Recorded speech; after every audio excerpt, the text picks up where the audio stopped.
Hello, Archie Dunlop here with Talking Astrology with Archie. And in this video, I'm going to be looking at the weekend of January the 25th and 26th, 2025.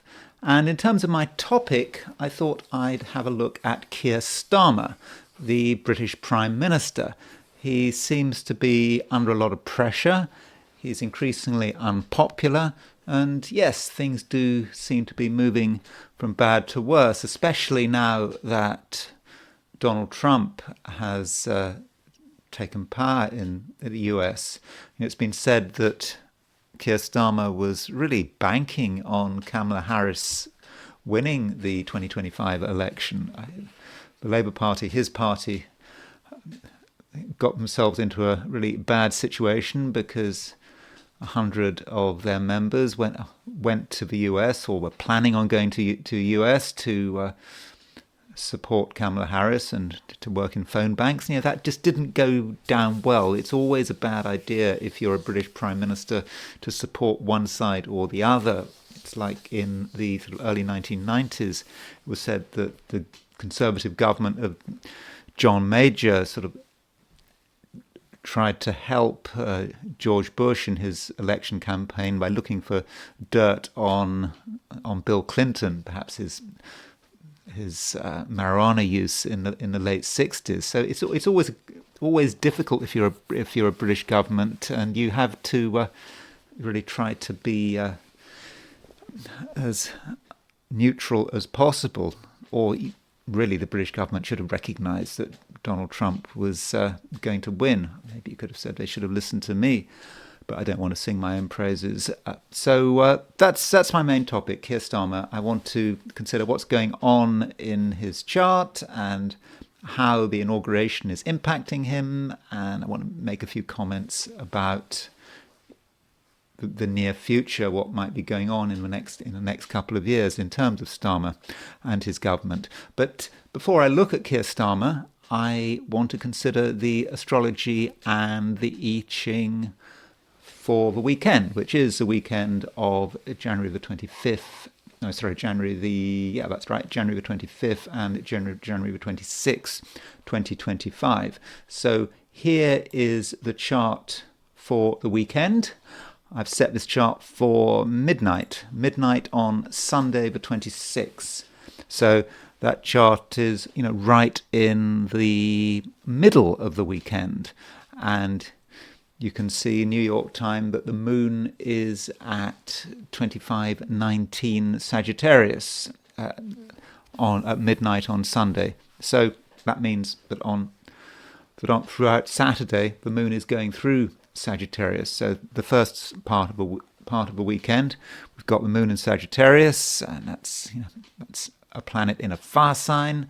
So we've got some fire, and while the moon moves through Sagittarius, it makes a couple of aspects of note. It makes an opposition to Jupiter, and that opposition to Jupiter would be right at the beginning of a weekend. And then it makes a square to Saturn. Now, the moon is a fast mover. I don't think we should take that too seriously, but it may just be that certainly on Saturday there could be a feeling of stop go. There are things we'd like to do. Moon and Sagittarius, lots of ideas, things we want to move forward with, and we're optimistic, but then we have our doubts. We're not sure. So moon opposition Jupiter is our first impulse, and then we come across square Saturn. So there may be high hopes. Then we have to face reality. So that might might give you an idea about what Saturday might be about. And also we have got a sesquiquadrate between Mercury and Jupiter on Saturday. So there it is. There's Mercury at 26:55 Capricorn, Jupiter at 11:25 Gemini. So it could be Saturday, could be Sunday. In fact, that Mercury sesquiquadrate Jupiter is pretty much a feature of the whole weekend. And Mercury sesquiquadrate Jupiter. It's about having things to say. Got people having lots of things to say, but maybe taking things too far. That's one way of looking at it. Alternatively, we could say, well, Mercury's in Capricorn. Mercury in Capricorn is a nice, stable, staid place for Mercury to be. Saturn-ruled sign. But Jupiter is a challenge. So it may be over the weekend, we're just trying to sort ourselves out, and we're trying to work out where things should be, and we're just starting to understand, and then Jupiter comes along. Jupiter does represent a challenge. We have to deal with something else, and something seems to be more complicated than it actually is. And what we have to do here is not exaggerate or sort of not overreact. And probably the main aspect of the weekend is a trine between Venus and Mars. So Venus is in Pisces, trine Mars in Cancer. Venus trine Mars is quite a pleasant aspect. I mean, it's a trine, it's not a square. Venus and Mars can be connected with relationships and attractiveness, desirability, and can also be very charismatic. And this means that many of us can be appealing. And in any social situation, we will, know how to attract, and we can come over in a favourable way. But it is in water signs. It's not in fire signs or air signs. So being in water signs, there is a bit of subtlety there. It's not about being really over the top, making a huge effort, a huge flamboyant effort to be attractive, for example. It's about, first of all, understanding what's happening around you. It's using your feelings. And if you use your feelings, you can understand, what people like, what people don't like. And Venus in Pisces has a certain obviously has a certain flexibility to it. Venus is in a mutable sign. So you don't come in with one idea about how you might be attractive, how you might be charismatic. You have to, fit your appearance and the impression you give to the situation. And you must be in a position where you can change that impression. So don't, for example, rely on what you are wearing, because it's difficult to change what you're wearing very quickly. You have to also think about how you're expressing yourself. What you say, what you don't say, and perhaps it's more important what you don't say rather than what you do say. And with Venus trine Mars, don't underestimate the importance of silence. By knowing what to say, by knowing what not to say, knowing how to shut up, that can actually boost your attractiveness. So that Venus trine Mars overall is a good aspect. It should be good for relationships, but I think it does need to be treated with a certain amount of subtlety. Now, on Sunday, the moon does move into Capricorn, and the moon moves into Capricorn London time at 13:43, which is just before 1:45 in the afternoon on Sunday. So if you're in Europe and Africa, then from Sunday afternoon onwards, you experience the moon in Capricorn. There is a change. The moon will go into Capricorn very late in the day and into Monday if you're in Australia and New Zealand. So, as usual, it's one of those things that depends so much on your time zone. Now, if you are in the Americas, the moon will go into Capricorn, much earlier. In sort of New York time, that will be sort of 8:45 in the morning. California, 5:45 in the morning. And so, if you're in the Americas, Sunday moon in Capricorn, it's probably a different day than Saturday. It's different in the sense that Saturday moon in Sagittarius, Sunday moon in Capricorn. Moon in Capricorn does suggest a more serious day, when you're starting to think ahead to perhaps the week, the next week. There's less scope for engaging in wild behavior, for example, and you might have to address yourself to serious issues, and you might have to be a little bit selfish. Moon in Capricorn is a selfish placement, and selfish means putting your own interests first, and it's a difficult world. That's something that we sometimes have to do. Other aspects on Sunday include Mercury sextile Neptune. Now, Mercury sextile Neptune, you'll still feel Mercury sextile Neptune on Saturday as well, but it is exact on Sunday. And Mercury sextile Neptune sort of links with what I was saying with that Venus trine Mars. Mercury sextile Neptune is quite perceptive, and it isn't always entirely truthful. Mercury is how we speak. Neptune can be the planet of deception and make-believe. And so we can create an impression with our words, and whether it's a written word, a spoken word, and we can, if we want, make an effort to perhaps avoid the truth or gently distort and twist the truth. So we don't have to necessarily stick to the facts. But Sunday, the moon is in Capricorn. We shouldn't lose touch entirely with what is real. And maybe Mercury sextile Neptune might be useful in terms of artistic pursuits, or doing something that is creative and requires a vivid imagination. So that's the overall picture for the weekend. And if we look at things from a perspective of Sydney, Australia, and this, of course, is just looking at the astrology from a different part of the world, in terms of longitude, Australia, New Zealand, East Asia. So at midday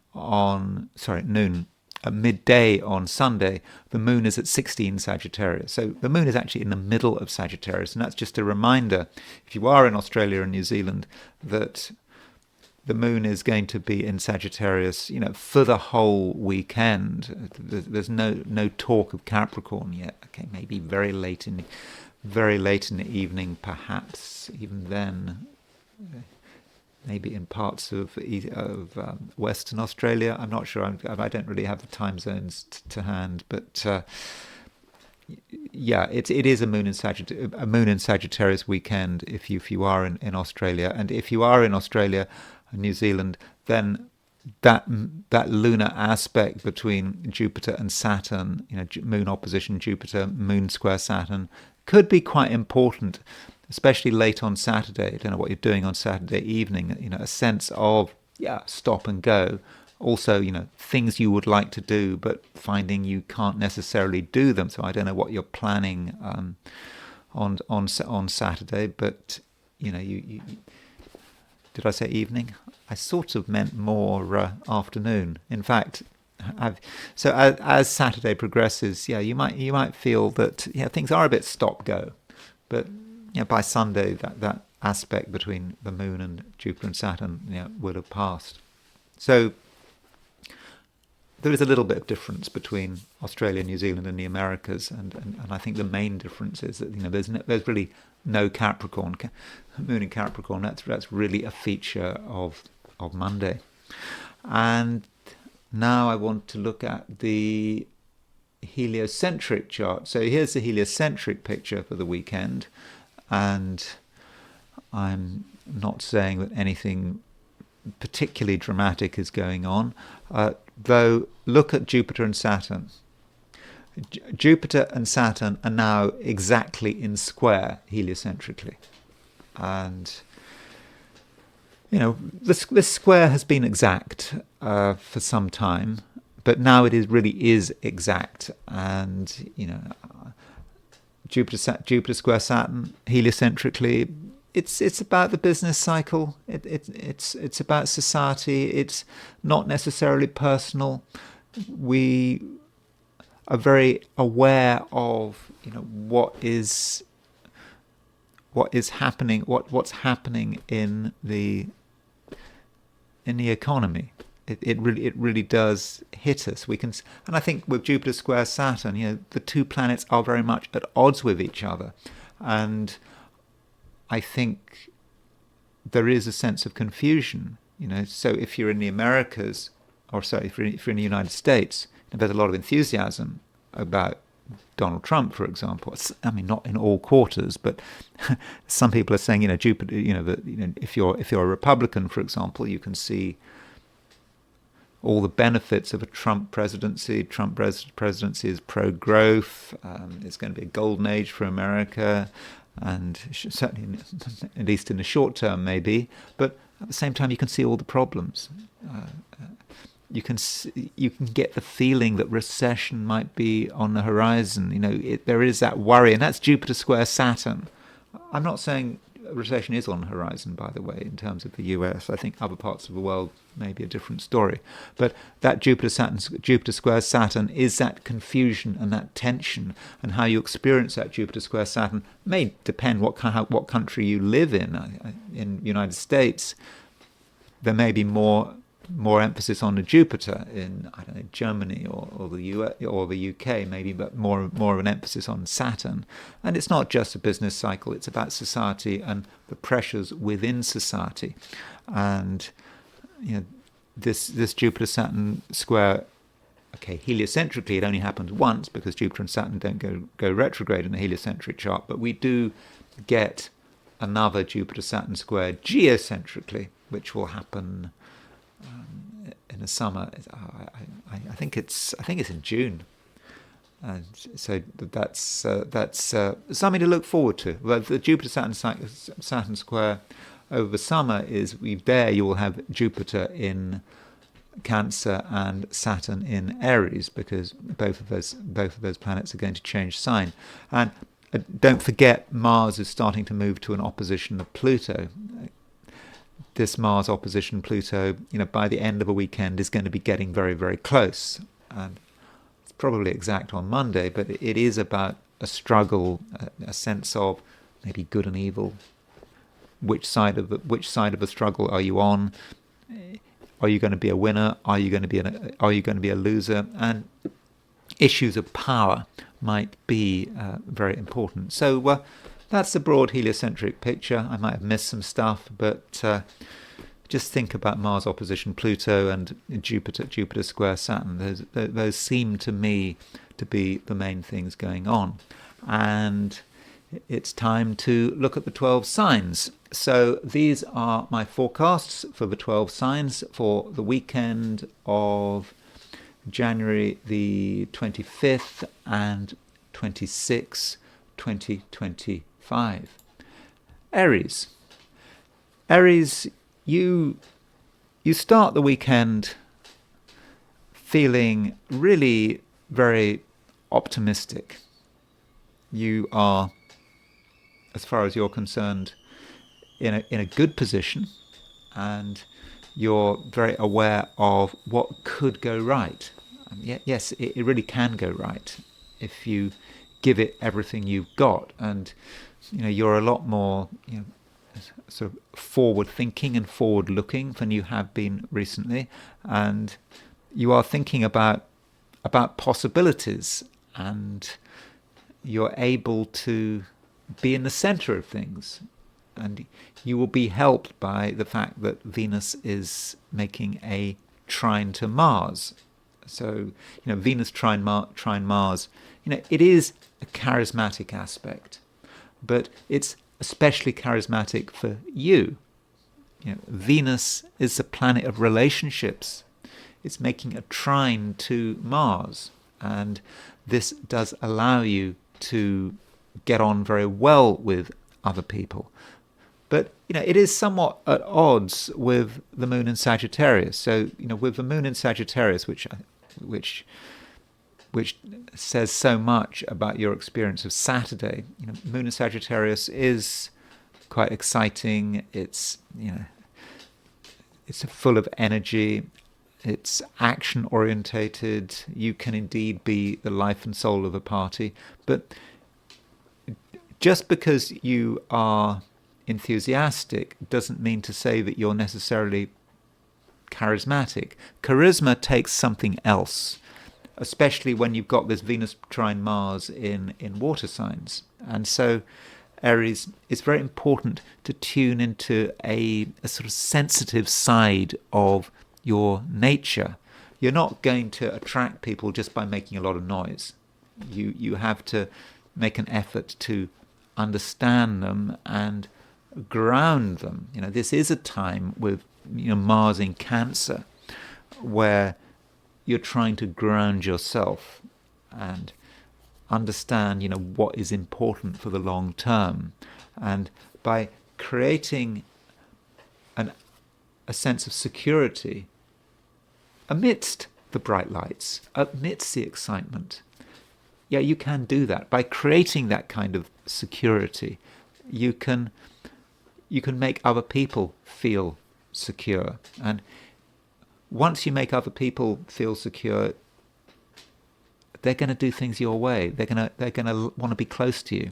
So, Aries, you don't have to be too subtle this weekend, but a little bit of subtlety would, I think, go a long way. And with this Venus trine Mars, in terms of relationships, there is the possibility that things happen quickly and unexpectedly, and maybe in terms of dealing with other people, it may be that you have to you take a situation which is unexpected, a social situation that might be unexpected, and how you respond to that unexpected situation might be crucial. So there is the excitement and the drama of the unexpected, and then there is your response, and your response is sort of rational and down to earth, and straight away people start to trust you, because you really can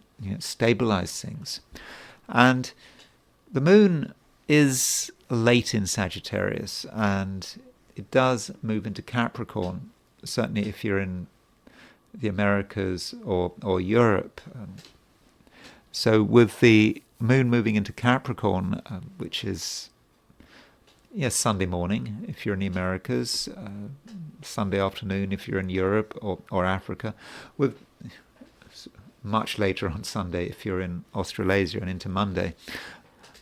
But with the moon moving into Capricorn, you do calm down.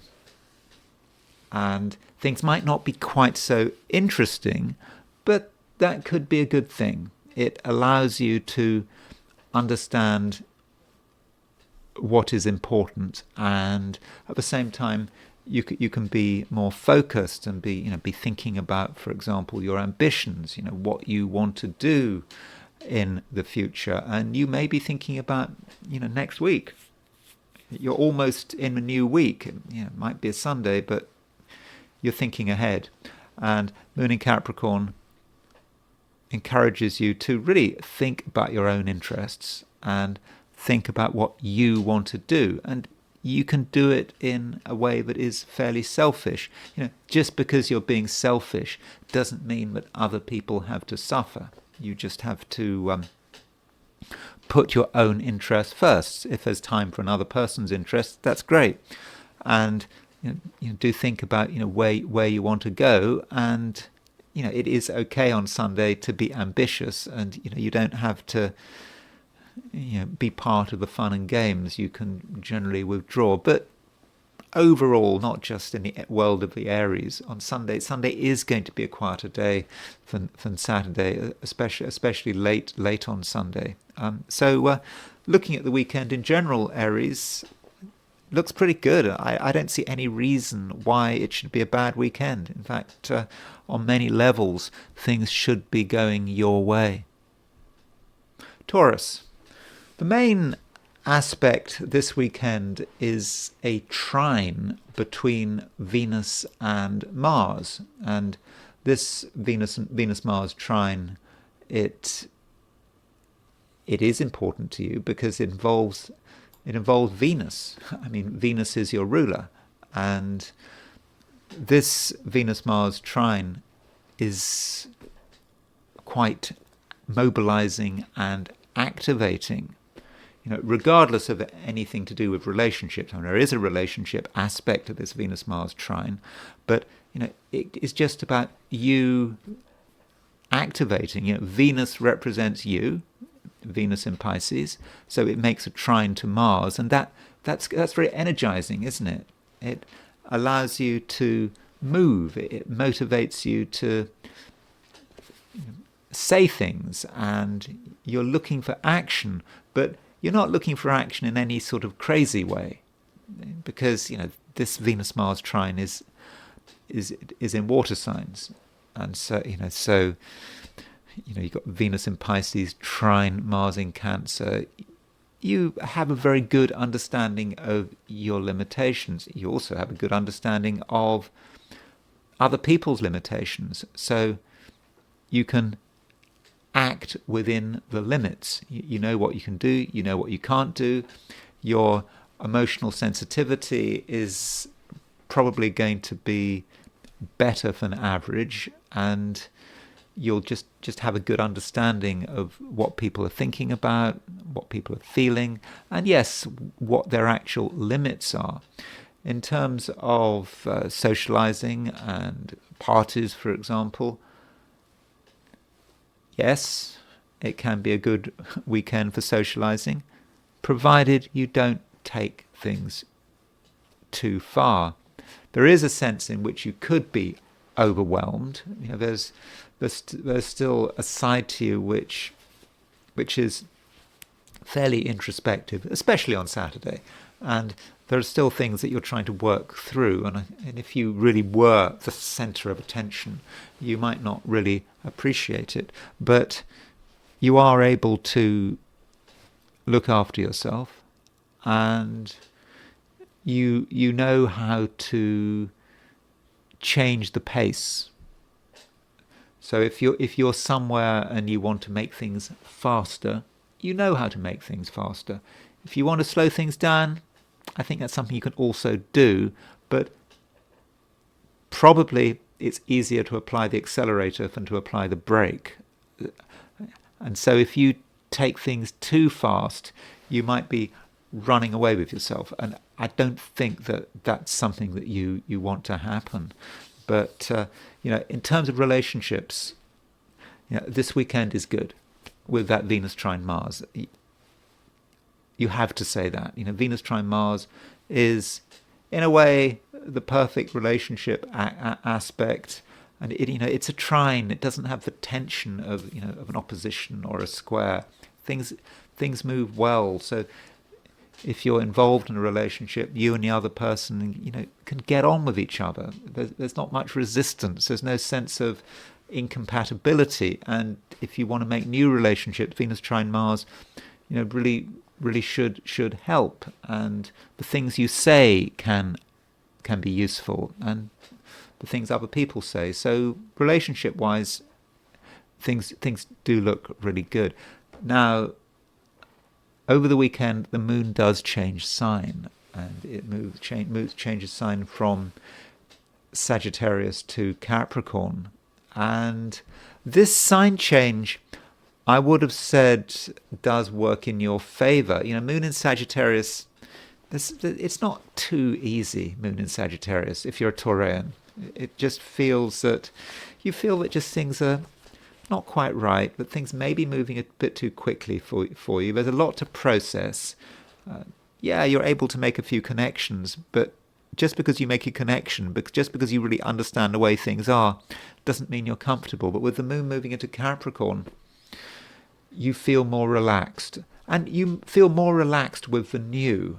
I think that on Saturday, if new things happened, surprises, for example, that might have felt a little bit uncomfortable. But on Sunday, you take the whole thing in your stride, and you can see opportunities, and you should be looking for opportunities, and you shouldn't allow anything to knock you off your balance, because you have what it takes. Moon in Capricorn is sensible, but it's open-minded, and you can get things in perspective, and by getting things in perspective, you can start to get a sense of what is possible, and you will see on Sunday that a lot of things are possible, but you're not going to go crazy. You're not going to adopt an idea which is simply unrealistic. So you get that balance right between being forward-thinking and optimistic,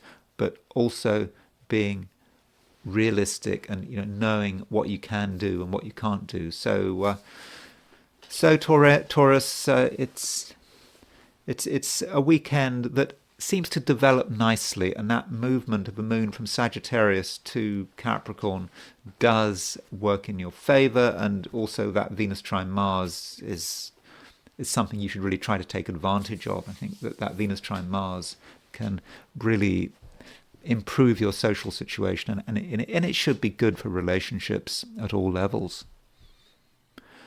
Gemini, the moon is in Sagittarius on Saturday, and it's in Capricorn on Sunday. Sagittarius is probably an easier energy to deal with than Capricorn. Moon in Sagittarius in your opposite sign. It is about other people. It's about how you relate to them, how you understand them, and you're just aware of what people can do and what impact they have on your life, and it has a certain excitement to it. If you're a Gemini, you sometimes think too much. Speaking as a Gemini, you sometimes think too much, and it's all very well to have ideas, but where is the spark? I mean, where is it? It just sometimes is missing. Ideas on their own just aren't any good. I remember long ago I've tried to write novels. I used to have fantasies of writing novels, and I would try, but I was very good at getting the words down, but my words were just too analytical. There was just no spark to the words. There was nothing exciting about them, and I realized at some stage that I just couldn't write fiction. I mean, I think I'm okay writing things of a sort of non-fiction, but fiction is just something I can't do. And maybe one of the reasons I can't write fiction is because I'm a Gemini, and I just don't have that spark, that way to make something which is fictitious into something real and exciting. And so the concept of fire is important if you're a Gemini. You need that spark from outside. Ideas on their own aren't enough.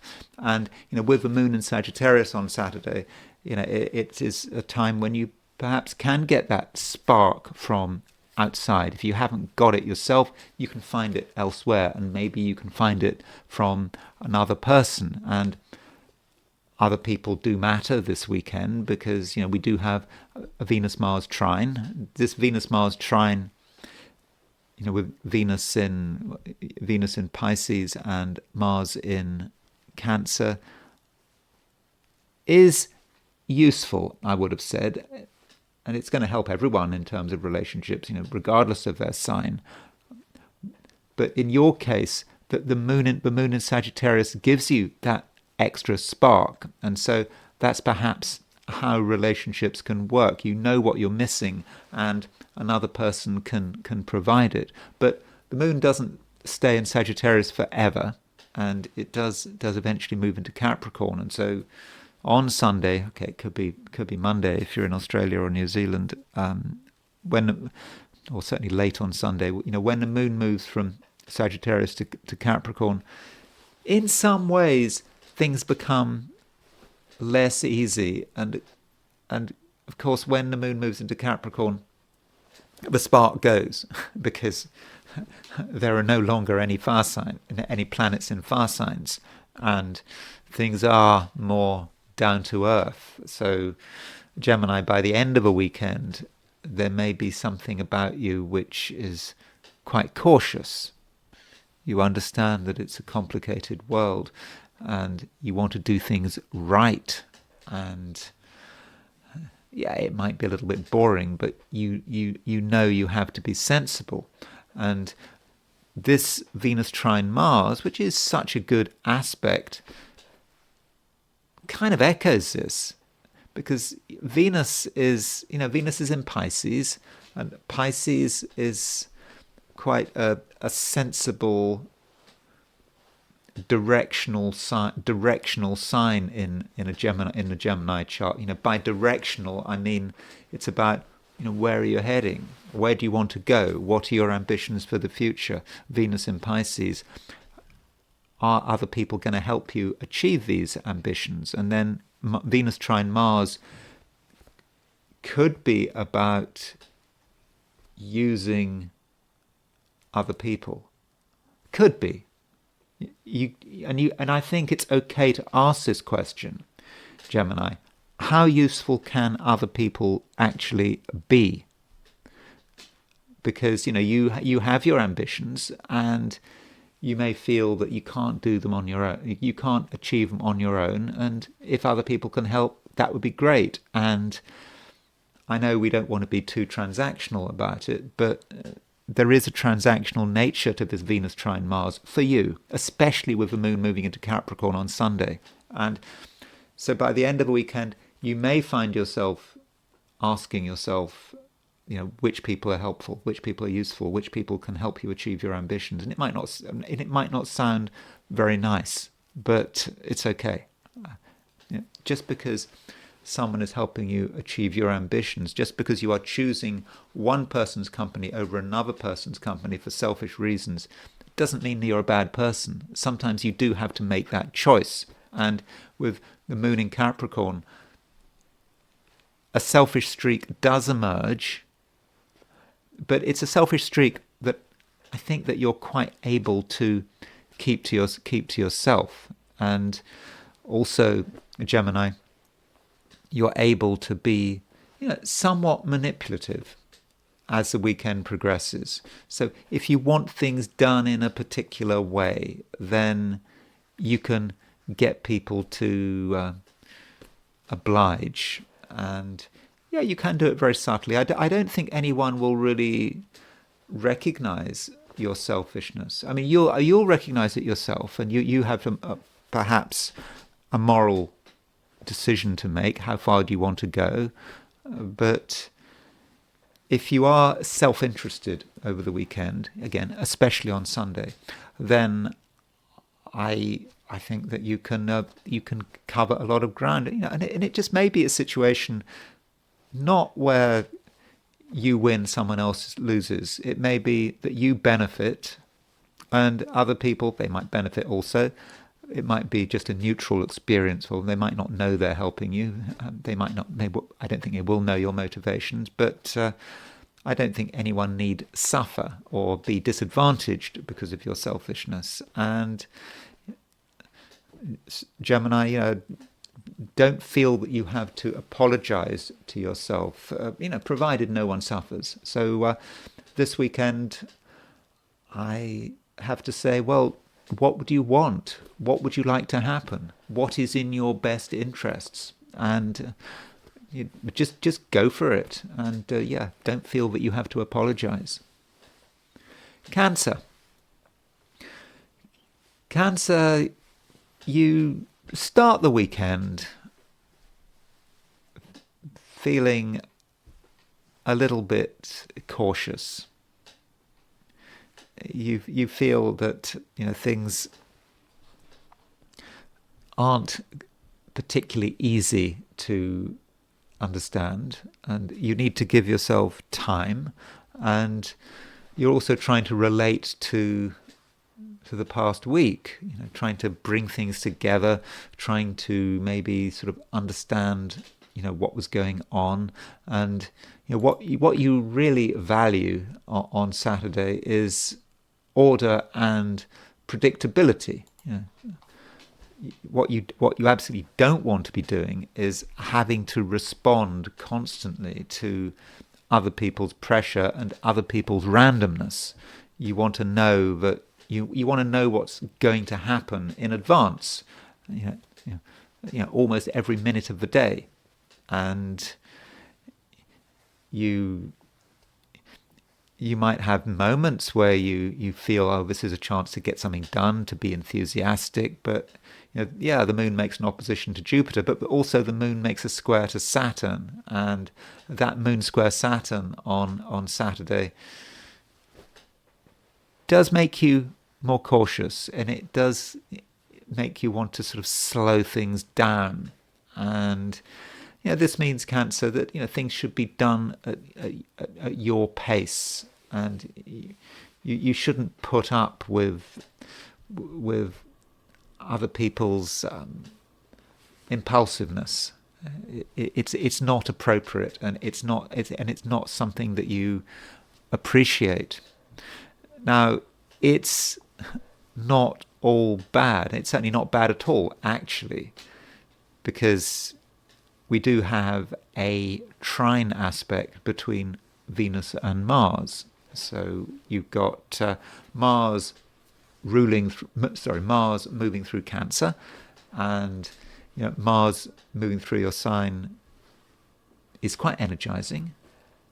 It also means that you're able to look after yourself, and so if anyone takes liberties, you will make it quite clear that that's not acceptable. So there's Mars, but then Venus makes a trine to Mars, and so Venus trine Mars does soften you. It makes you more able to understand, and you can look after yourself, but also create the right impression. So if anyone starts to behave badly, you can probably deal with the situation without getting annoyed, without getting angry.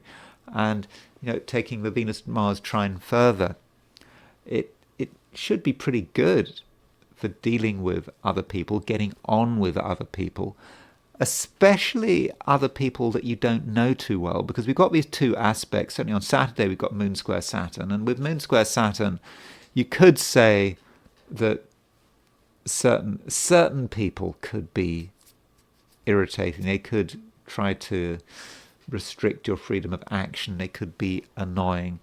And I think those are the kind of people well. Venus trine Mars is perhaps more about people you don't know well, people who are offering you something new, and who present a different way of looking at the world. And that Venus trine Mars could manifest like that, meeting different people with a different perspective. Or Venus trine Mars could be about someone you know very well, but someone who is being more exciting than usual, or more far-sighted than usual. Perhaps that's the key point. In terms of other people, you don't want surprises, but at the same time, you don't want the usual stuff. You don't want the usual material, the usual problems. You don't want things to be too humdrum and boring. You want the possibility of something new, of something different and exciting, but something which is completely manageable. That is going to be very important. And Sunday is probably different from Saturday. Now that kind of depends where you are. If you're in the Americas, then Sunday morning the moon moves into Capricorn. It'll be Sunday afternoon in Europe that the moon moves into Capricorn. It'll be very late on Sunday into Monday that the moon moves into Capricorn if you're in Australia or New Zealand. So certainly if you're in the Americas and Europe, that movement and Africa, that movement from Sagittarius to Capricorn is probably going to be welcome. You're going to be better able to deal with other people, and you'll find it easier to understand things from their point of view, and at the same time, you'll be able to get an idea about whether or not any social situation is going to work in your favour. So perhaps on Sunday it's easier to take social risks because you'll know what's going on, and you'll be able to look at things from another person's point of view. And because you can look at things from another person's point of view, you'll be able to get a better idea about, which people are helpful, which people could be undermining, and so there'll be greater social awareness. And so probably Sunday is going to be a better day than Saturday, but I don't think it's going to be a bad weekend. And the right people and the right situations can make the weekend even better, can actually make it somewhat exciting, or at least it can be expanding, and mind expanding even, being able to see a different view. And that's something you can do, but in such a way that it doesn't cause a great deal of chaos, because you're a Cancer. You like a certain amount of predictability, not too much predictability, but the weekend can be predictable enough for your tastes. Leo, you start the weekend feeling that you want action. Action is going to be quite important. What is happening? And you're looking for something that is an expression of who you are creatively, and you'll be thinking about yourself and what you can do, and you won't appreciate limits, anyone trying to limit your freedom. But on Saturday there is this tension, because the moon is making an opposition to Jupiter, but it's also making a square to Saturn. And so moon opposition Jupiter on Saturday might encourage you to think about all of the things that might be possible, to go a long way in terms of thinking about these possibilities and being ready to try something new. And then moon makes a square to Saturn, and that can be a bit of a downer, really.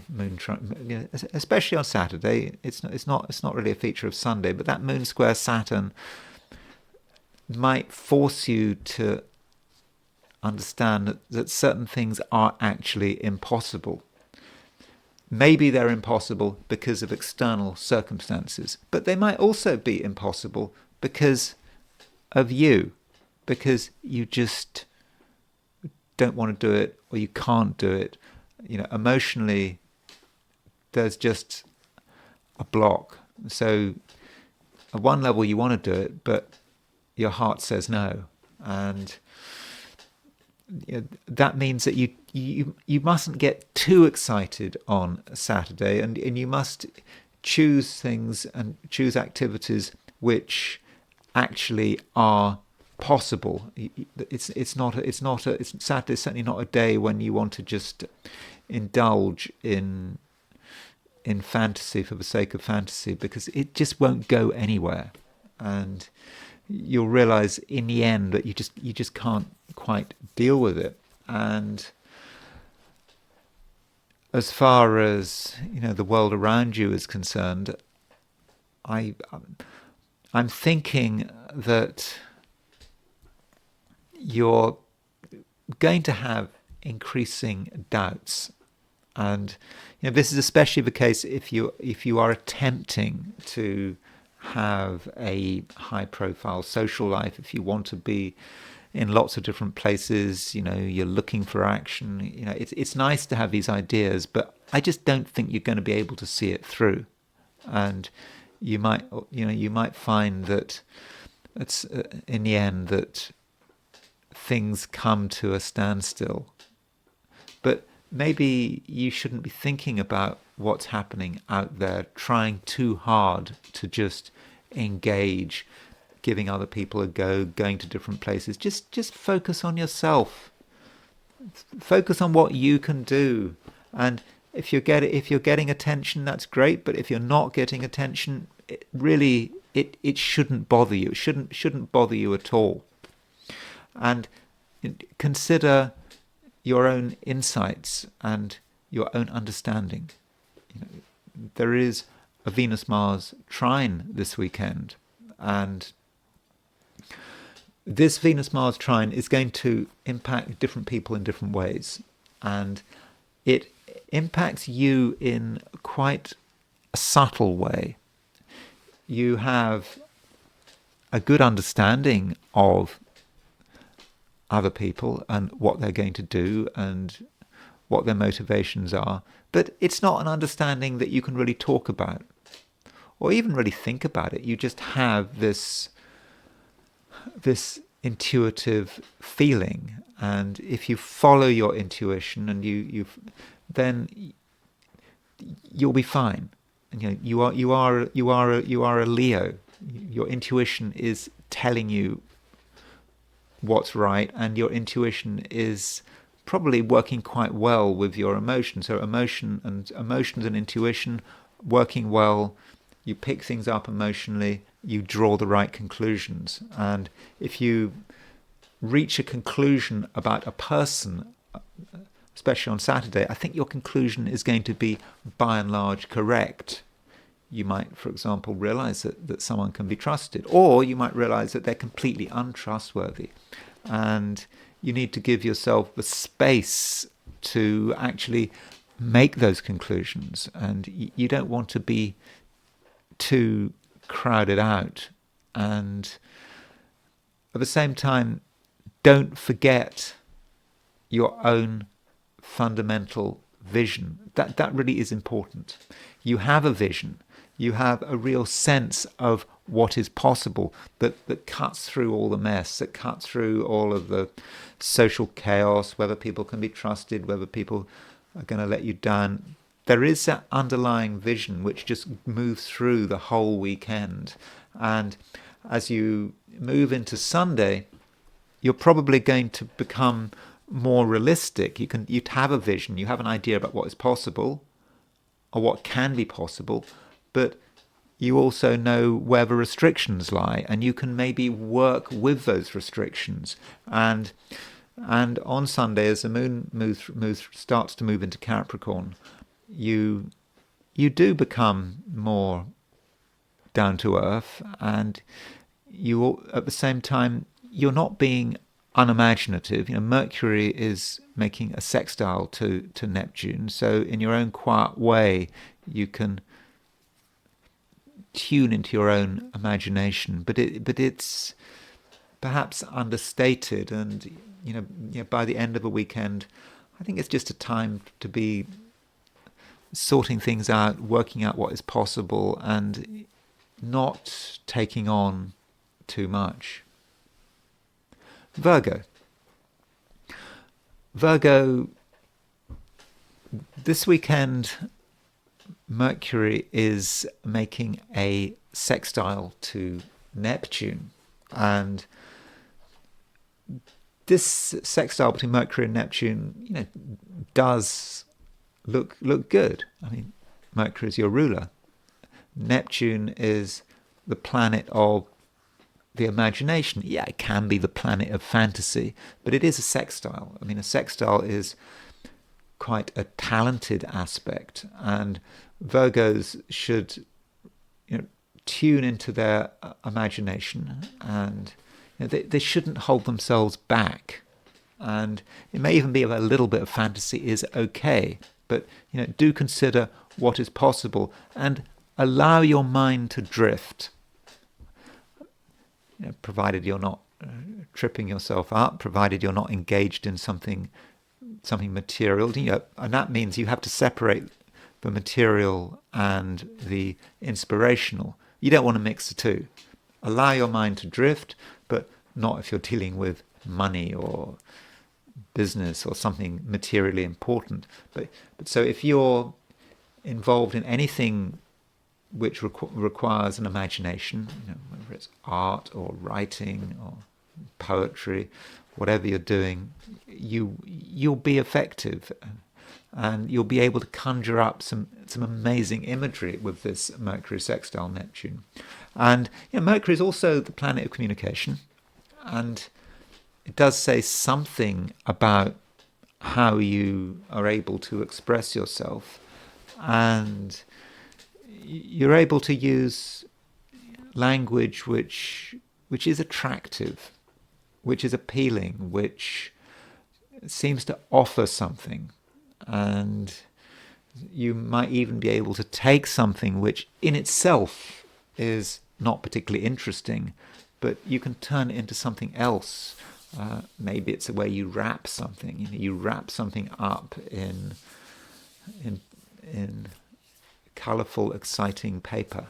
And that does mean, Virgo, that you do have a certain capacity to deceive. But deceive is probably too strong a word. Just expand the truth a little, making the truth more attractive than it actually is. And that does mean that in terms of the way you communicate, you can be effective, and people are going to like what you have to offer. And so in a social sense, it looks like being a weekend where things really are moving. And in terms of relationships, you benefit from a trine aspect between Venus and Mars. Venus is in Pisces, it's in your opposite sign, and it's trine Mars. And so relationships are more dynamic than usual.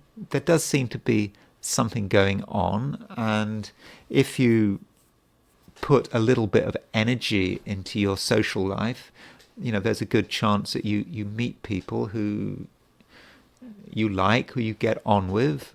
I'm not saying anything necessarily dramatic is going to happen, but there's just a social comfort there. And you may feel as the weekend progresses, Virgo, that you're able to move outside your shell. Perhaps over the last couple of days you've felt a little bit cautious, but over the weekend, as the moon moves from Sagittarius to Capricorn, you feel just more comfortable, and you feel that what used to be a risk, what used to be dangerous, now actually becomes fairly straightforward. And by the end of the weekend, with the moon in Capricorn, you're going to feel grounded, yes, but also you're just aware of possibilities, and you're very aware of what you can do. And with the moon in Capricorn and Mercury is also in Capricorn, but sextile Neptune, it seems that you can use your imagination, but also be very grounded and realistic about it.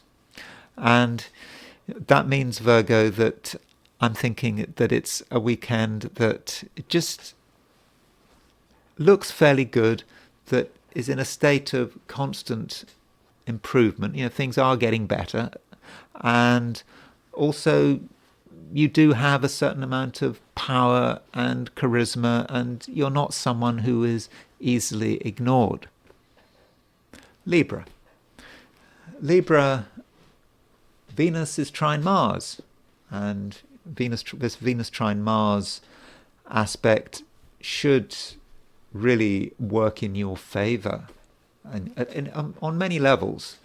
I mean, the immediate level, the level that we first think about when we talk about Venus trine Mars is of course relationships. It's the standard aspect of romance, relationships, love, all that kind of stuff.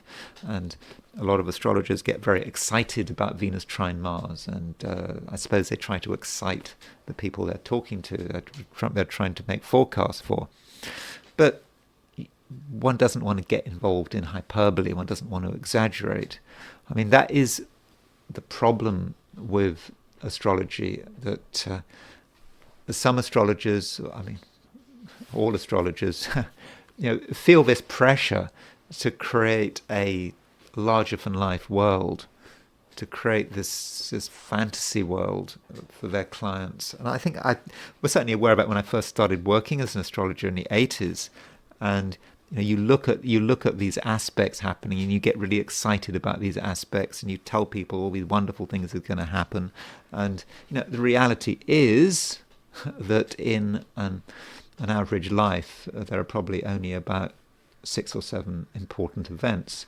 But as an astrologer, you try to create 6 or 7 important events every week, and that's not realistic.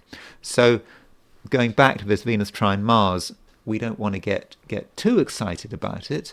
But all things being equal, this Venus trine Mars is good for relationships. Venus is your ruler. It's trine Mars. Mars is ruler of Aries, your opposite sign. So absolutely, that must mean, again, all things being equal, that you and other people, particularly the people close to you, have a good relationship with each other. You can relate. This is not Venus square Mars or Venus opposition Mars. There are good lines of contact with Venus trine Mars. And if you want to relate to someone, now might be the chance. There might be less resistance than usual. And, with Venus trine Mars, there's a possibility that the other person may have more power than you. That is possible. But I wouldn't worry about it too much, because Venus is in Pisces. Venus is exalted in Pisces. So fundamentally, you're in a strong position, and you know what's going on. You're not going to be fooled. And so with Venus trine Mars, you can just get on with people extremely well, and you can benefit from the situation. And of course, you can be in touch with people, be with people for many different reasons. It could be love, it could be business, it could be companionship, all sorts of reasons. And that Venus trine Mars, could really help. But this Venus trine Mars is somewhat practical. You fundamentally at the moment, you want things to be relatively well organized. At least you should do. This is not a time for Librans to be chaotic. You want things to be, in the right place. And Venus is still making a conjunction to Saturn. Okay, it's starting to be quite a distant conjunction to Saturn. It's now 6 degrees apart, but still, there's a reminder that order is important to you. And Venus trine Mars could be about you taking this sense of order and actually projecting it out in terms of your ambitions. And maybe Venus trine Mars is about being with people who understand what you want. And I know it's a weekend, but from a career perspective, it actually could be very useful, this Venus trine Mars. Okay, the Venus trine Mars will sort of be around at the beginning of next week. It will be losing its strength by Monday. But Venus trine Mars, if you want to make contacts with people over the weekend who could be useful in terms of your work or business, or getting a new job, or getting new business, getting a contract for whatever reason, then it's something that you perhaps need to take advantage of. And so, Libra, do think about what you're doing socially, and think about where it's going. And if you have the choice between one social situation and another, probably go for the place where you feel that it's most likely you can benefit in a material sense. As remember, the moon is going into Capricorn. And when the moon goes into Capricorn, it's okay for all of us to be a little bit selfish, and to be ready to look after our own interests. our own interests, they do matter. They are something that we really should consider. And another thing is that Venus, continuing on the theme of relationships, perhaps, Venus is actually moving towards a sextile to Uranus. And this does indicate that possibly towards the end of a weekend, there might be a surprise. It could be in terms of relationships. Someone might do something you weren't necessarily expecting. Or it may be that you do something you weren't expecting. You might think that you know what you're going to do, especially Sunday, Moon in Capricorn. So Moon in Capricorn, you're trying to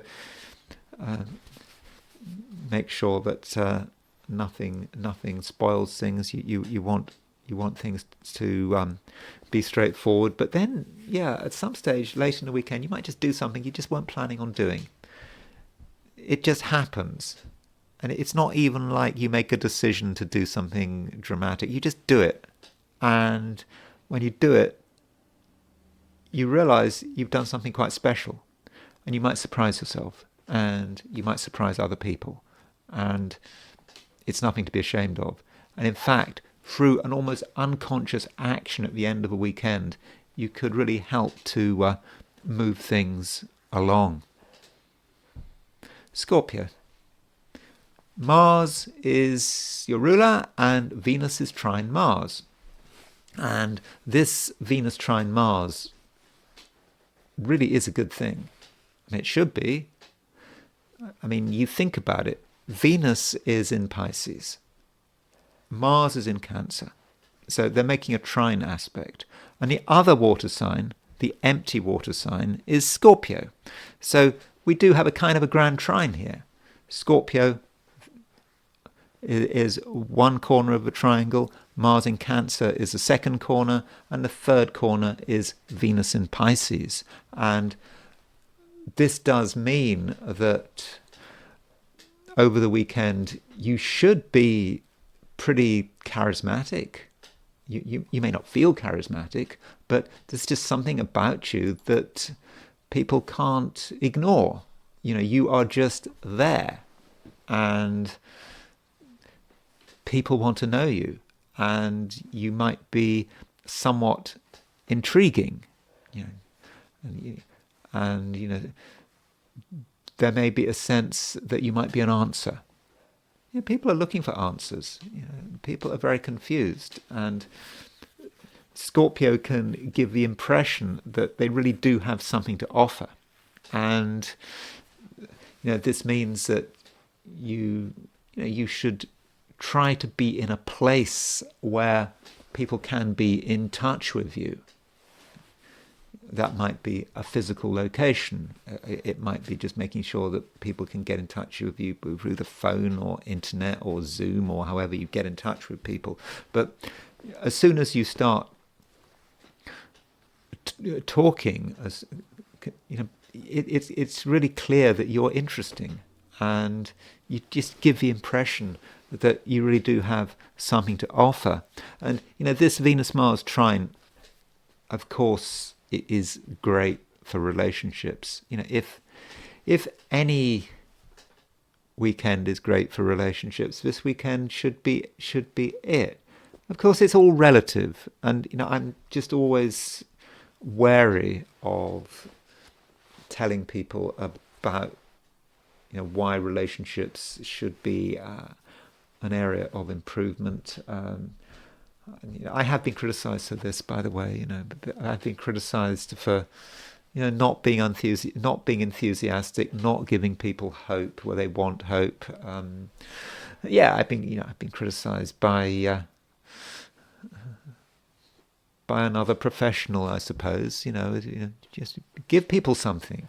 They want something, and you don't give them anything. This is a criticism I get. I'm probably too literal about the whole thing, and with Venus trine Mars, relationships can really work, and they can really work in your favor. And if there's any time for finding, for example, a new relationship, now might be the time. So I suppose if that's important to you, create that possibility for yourself.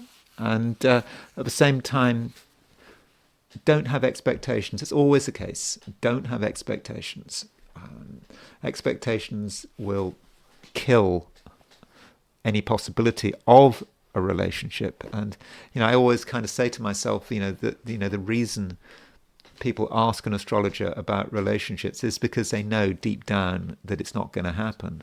So you could say the moment you ask an astrologer about a relationship, that's an admission of defeat. I mean, that's my view, perhaps. I mean, maybe I'm being overly puritanical and saturnine about it, but do avail yourself, Scorpio, with this Venus trine Mars. And in terms of relationships that you're already involved in, I'm confident that things should work. The lines of communication with Venus trine Mars are very good, but these are not lines of verbal communication. These are lines of emotional communication, and there just seems to be a general sense of compatibility. And if you and another person have had disagreements recently, now might be a time when they can be resolved. You could actually go out of your way to perhaps get in touch with someone, if you feel it's appropriate to get in touch with someone, smooth things over. Venus trine Mars is that is the right thing to be doing. And going back to the possibility of new relationships, there's always a possibility of a surprise encounter, or someone you don't know particularly well showing a side of their personality that you just hadn't been aware of, and you see it, and it's certainly quite interesting. And looking at the moon. The moon does change sign over the weekend. It moves from Sagittarius to Capricorn. I would have said on balance that the Capricorn side should be more productive than when the moon is in Sagittarius. Moon in Sagittarius for Scorpios, it's not the greatest place for the moon to be in, but when it's in Capricorn, it's a situation where you're better able to understand what's going on. There is a certain affinity between the two signs, Scorpio and Capricorn. They're not next to each other. They've got Sagittarius in the middle. So when the moon moves into Capricorn, it means that it's just, in general, easier to express yourself. You have a greater degree of flexibility with moon in Capricorn, even though the Sagittarius is a mutable sign. It's just that in Capricorn, you're better able to move, and you can move from place to place, not just geographically, but in terms of your mind. So in terms of the benefits of a Venus trine Mars, even though this Venus trine Mars is probably exact on Sunday. In fact, when is the Venus Mars trine exact? So the Venus trine Mars is exact on, let me just tell you, well, in fact, it's at 23:54 London time. So that Venus trine Mars is exact in the evening in Europe, but it's actually exact on Sunday if you're in the Americas. And so on Sunday, when you've got Venus trine Mars, is exact in the Americas, but in the Americas, but it's an aspect that really we feel it all weekend, and it doesn't really matter too much about the precise moment when it is exact. But when the moon is in Capricorn, I think you'll be better able to get the full benefits of that Venus trine Mars, and you'll find it easier to communicate, easier to say what's on your mind, and easier to move. And movement is going to be important. And Scorpio, that is about it. I do think that it could and should be a weekend about relationships. It's about other people. It's also a weekend about self-respect. You don't have to be connected with everyone. You need to look at people who respect what you're doing, and if they're not, well, they must respect what you're doing, but they also should have perhaps a possibility to add, to give you something extra. And so enjoy people's company, but it's all about you doing things your way at the same time. Particularly Sunday, Moon is in Capricorn, so it can be a great weekend. And I think Sunday is a better day than Saturday. So do put yourself in a position, Scorpio, where you can make the most of it all. Sagittarius. On Saturday, the moon continues moving through your sign, and probably for Sagittarians, the emphasis is going to be on Saturday. You'll feel that you want to do things, you want to be active, and you'll be looking for variety, and you will, I think, to an extent, find variety, especially with other people.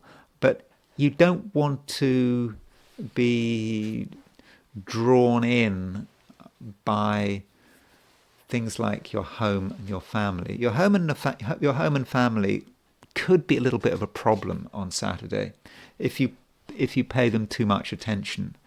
And I think they could want attention, and they may make demands. They may expect you to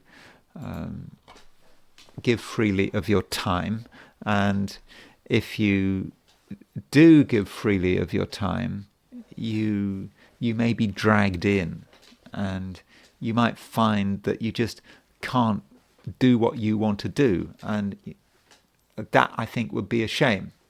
And instead, on Saturday, Sagittarius, it's just very important that you keep your options open, and you don't give in to other people's requests, and also that you appreciate your own power. You have power. You actually have a lot of power, and almost whatever you want to happen can happen, as usual, I have to say, within reason, and you just have to trust yourself to have that strength. But if you were to spend a lot of time worrying about external demands, people perhaps using moral blackmail, that would really slow you down. And so always keep your options open, and be on the lookout for excitement, things that are new. That's what you want. You want things that are new. In terms of aspects on Saturday, we've got Moon opposition Jupiter, we've got Moon square Saturn. I think that you should try to concentrate on that Moon opposition Jupiter. Now, opposition might sound like a difficult aspect, but Moon opposition Jupiter may be about another person or another situation that is exciting, that is not restrictive. And that's the kind of thing you should be looking for, and making sure that it all happens largely on your terms, not completely on your terms. Because if you allow things to happen completely on your terms, then you start to close down the possibility of another person having a fortunate impact on you. Of course, if you do things completely on another person's terms, and you forget about yourself, you move into the Moon square Saturn, well, that is completely miserable, isn't it? Sunday, things do start to change. The moon moves out of Sagittarius and into Capricorn. And with the moon moving into Capricorn, Sagittarius, you may feel that you have no choice but to start to consider your own interests. You didn't really want to consider your own interests. You wanted to be open-minded. You wanted to be generous and pleasant. But with the moon moving into Capricorn, it occurs to you that there are certain things that maybe need to be attended to, and you realize that if you don't attend to them, you might lose control, and it may be something to do with money, or it could relate to some of your ambitions for the future, and you feel that you have to get to grips with them. And if you do,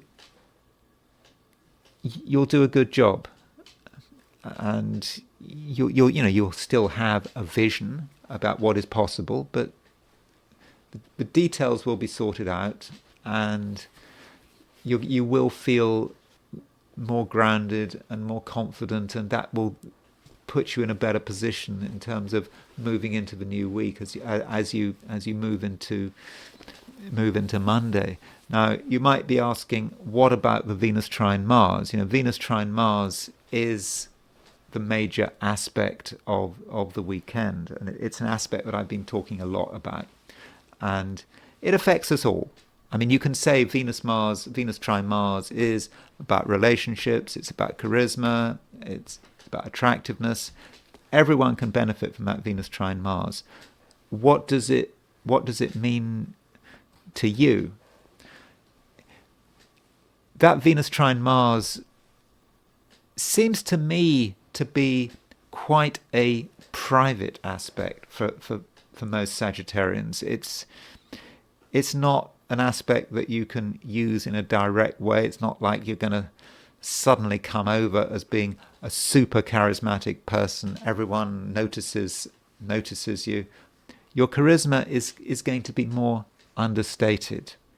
It's not something you have to talk about. You have to shout about, but it will be very clear, and it's about holding to what you believe in. It's about holding to what is comfortable, and people will pick up on that. And I know that Sagittarius has a reputation for being a somewhat unpredictable, unstable sign. Of course, it's not true, you're not unstable. But this weekend, especially Sunday, you may actually give the impression, strange as it might sound, as being something of a rock of stability.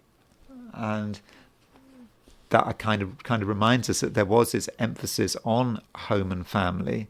The home and family could cause problems for you, as I've already said, but at the same time, there's something about the home and the family and stability that sort of comes together in terms of what you are presenting. And so if people are unsure of themselves, they might look to you as something to lean on, and maybe that is the secret to your charisma at the moment. It's certainly not over the top, and it's a charisma that is maybe in response to other people's insecurities. So at the end of a weekend, you actually have the opportunity to make people feel at home, and you can demonstrate to them that some of their worries are fairly groundless, and because of that, they're going to like you and they're going to want to get closer to you.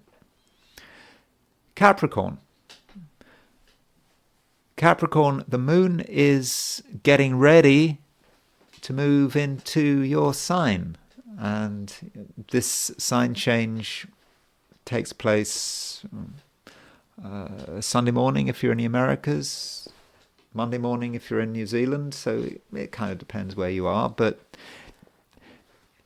having the moon moving into Capricorn, it does make you feel good about yourself.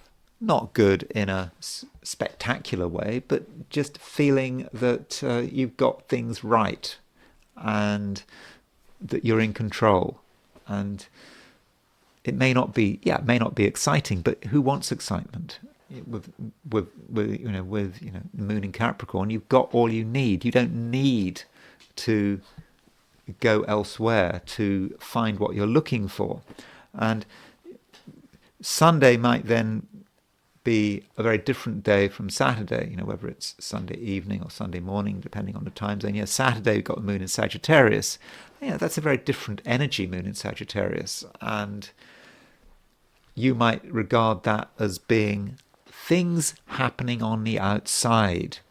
You can see what people are doing, and you're not entirely comfortable with it, and you perhaps feel you just don't want to get involved, and you're just not ready. And there might be a sense, Capricorn, that some people are acting too quickly, that they're acting before the time is right. And you kind of know when the time is right, but it's not Saturday. But still, people are doing what they want, and it is irritating. The moon is, on Saturday, the moon makes a square to Saturn. And, moon in Sagittarius makes a square to Saturn in Pisces. And that square might make you feel that you're being irritated. Your boundaries might be being tested. And so you might be tempted to sort of back off a bit. But this moon square Saturn, it's not going to last so very long. It's just a temporary irritation. And then, as I've said, on Sunday, when things move into Capricorn, it seems that when things move into Capricorn, other people calm down, but you start to become more active and sort of more in control. And one aspect that can't be ignored is Venus trine Mars. Venus trine Mars, this aspect dominates the weekend, and this Venus trine Mars is something that I think that you can really use, and it's about giving an impression.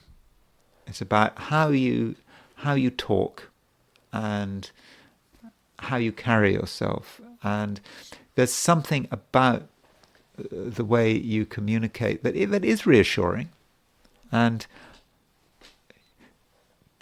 people will trust you. And if you're dealing with difficult people, whether it is Saturday or Sunday, if you're dealing with difficult people or people who've been difficult in the past, you will know what to say.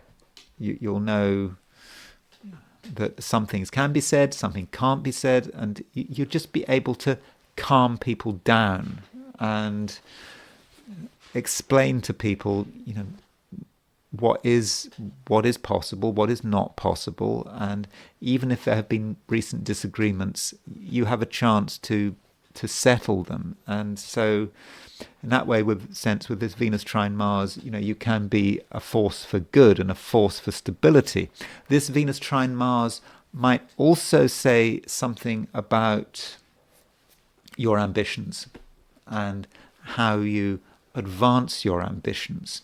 And when we see that Mars, I know Mars is in Cancer, but in a way Mars does have a relationship to your sign, by the way, because Mars is exalted in Capricorn. So you could say that Mars is Capricorn's sort of exaltation ruler. And so it's Venus is trine Mars.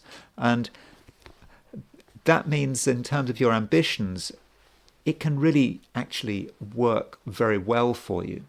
And it allows you to seek out people who can be helpful. More on Sunday than Saturday.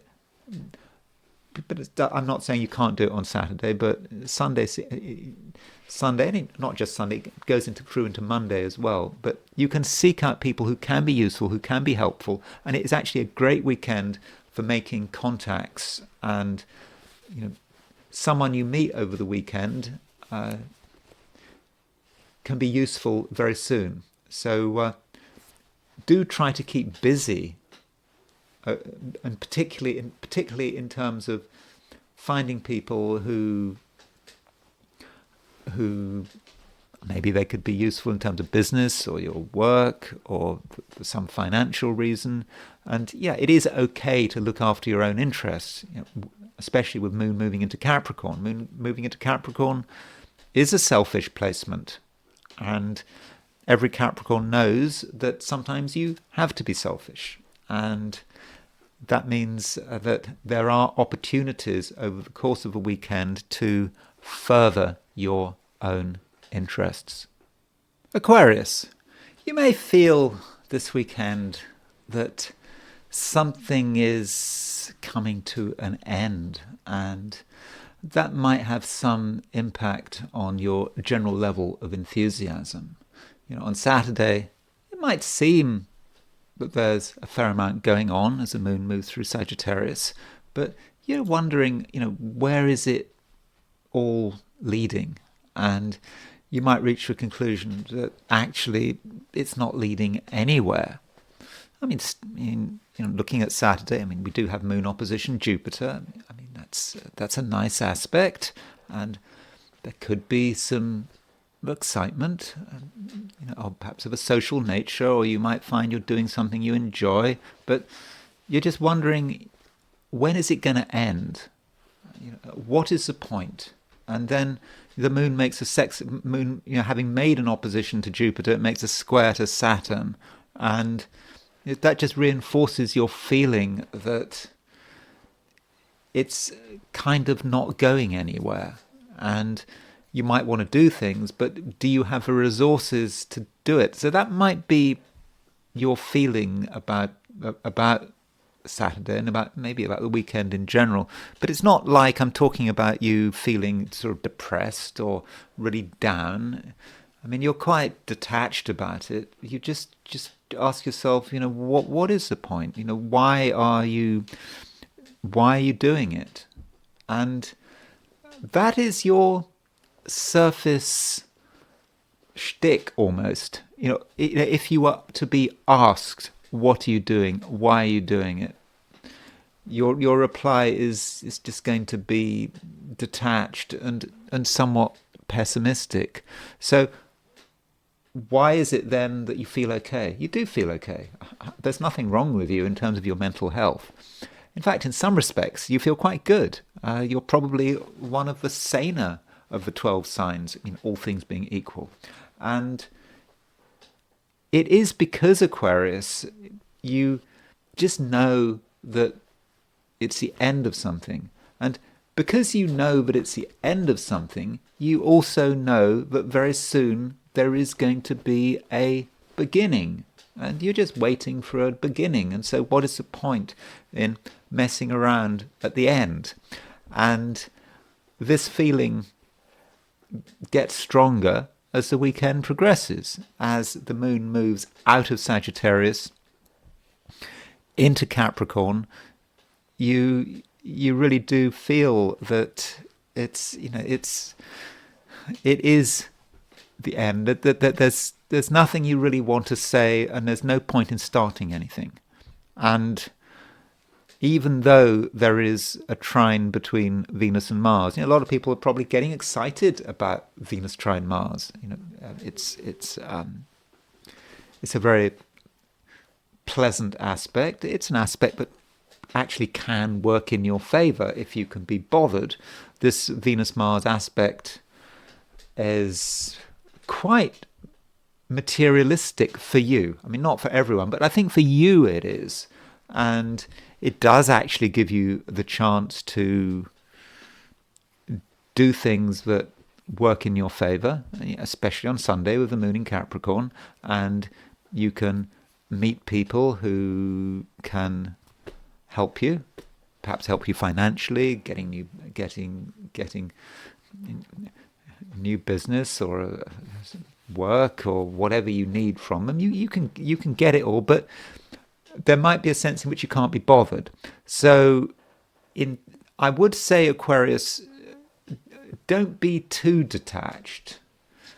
Don't totally think that there is no point, because something you do now, which might feel pointless, may actually relate to the future. And you are thinking about the future, not the far future. You just know that whenever the future happens, you will be ready for it. So, what are we really talking about? Well, we're talking about the new moon. There is a new moon coming up.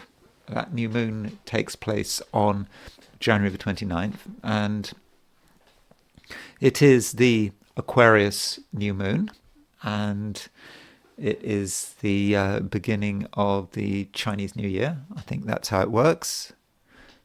The first new moon in the sign of Aquarius is the Chinese New Year. And so what is the point in doing anything before the new moon?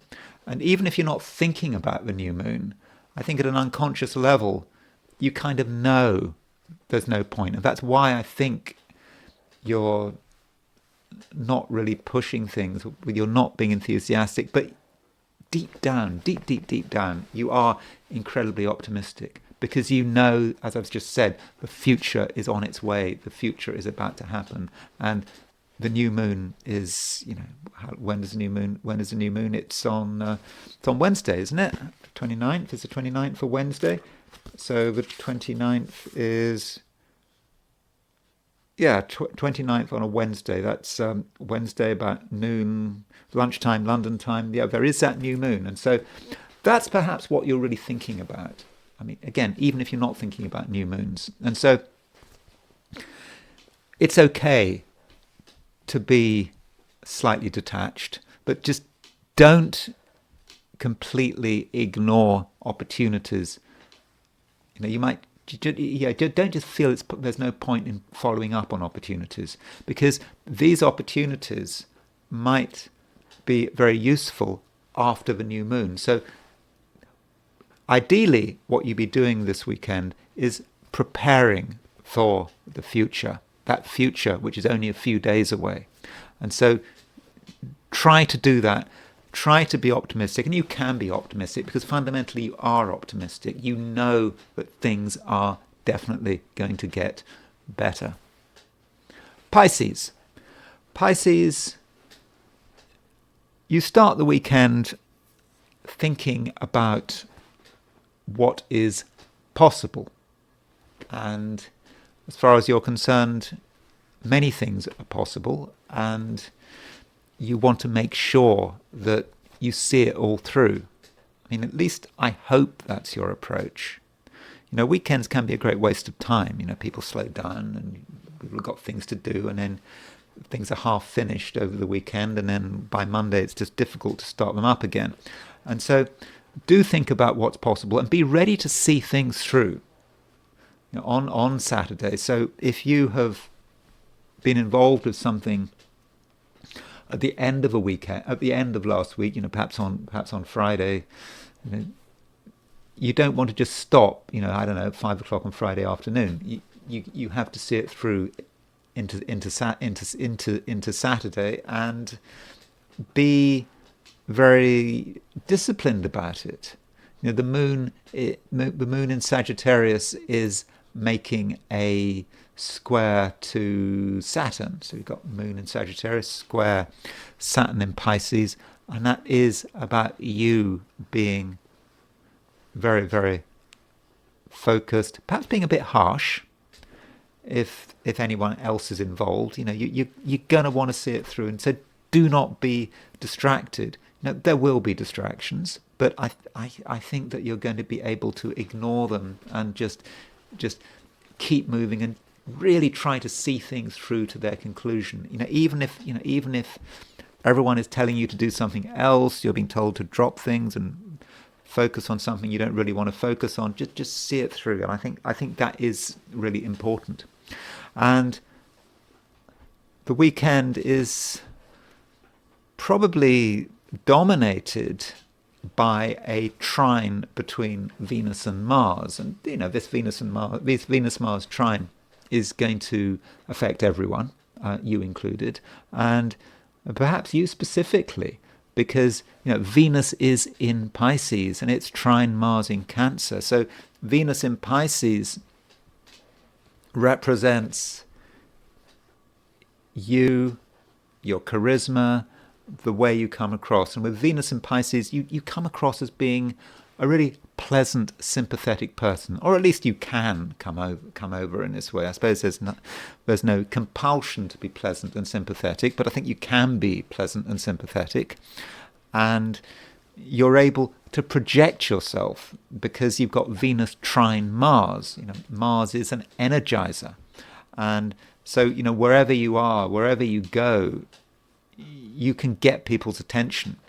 And, as the weekend progresses, it's going to be increasingly easy to get people's attention. The moon does leave Sagittarius, it moves into Capricorn. That's not a problem, moon moving into Capricorn. Capricorn in the Piscean chart is very sociable, and so with moon moving through Capricorn, Venus making a trine to Mars, it's a time when people notice you, and it's also an opportunity to come over as being an interesting, exciting, and talented person, and it will be obvious. No one will have any doubts, and you can use this. You can use this to promote your own interests. Moon in Capricorn is quite a selfish placement for the moon. It is about promoting your own interests, and that is something you very much can do, and you can engage some hidden power to actually get your way and to make things happen how you fundamentally want them to happen. And so don't underestimate your willpower. So Pisces, if there's something you really want and you feel it's important, this weekend you really can make it happen. So it's a weekend of power, and make sure you finish everything off, and utilize your social skills and utilize your charisma, and it can actually be a really fantastic weekend. And now I want to look at the weekend from the viewpoint of the I Ching.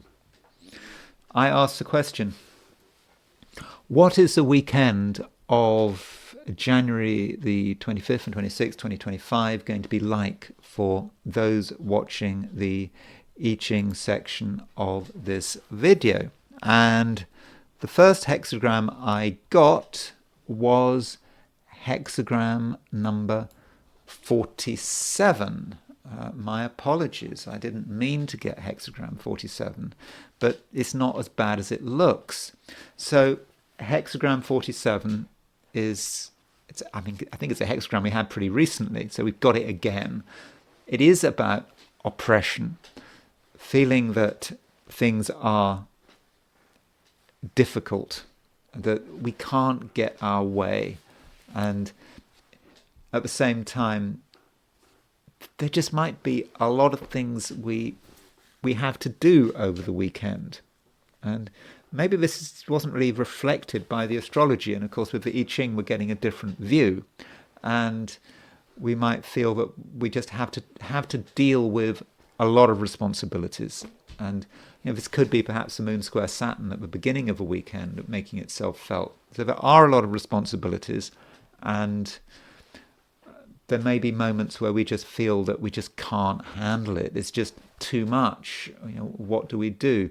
Though there is the certainty that if we are taking on responsibilities, perhaps because other people are letting us down, they're incompetent, and we have to do it all ourselves, there is that feeling that it's going to be okay, that we will be able to see things through.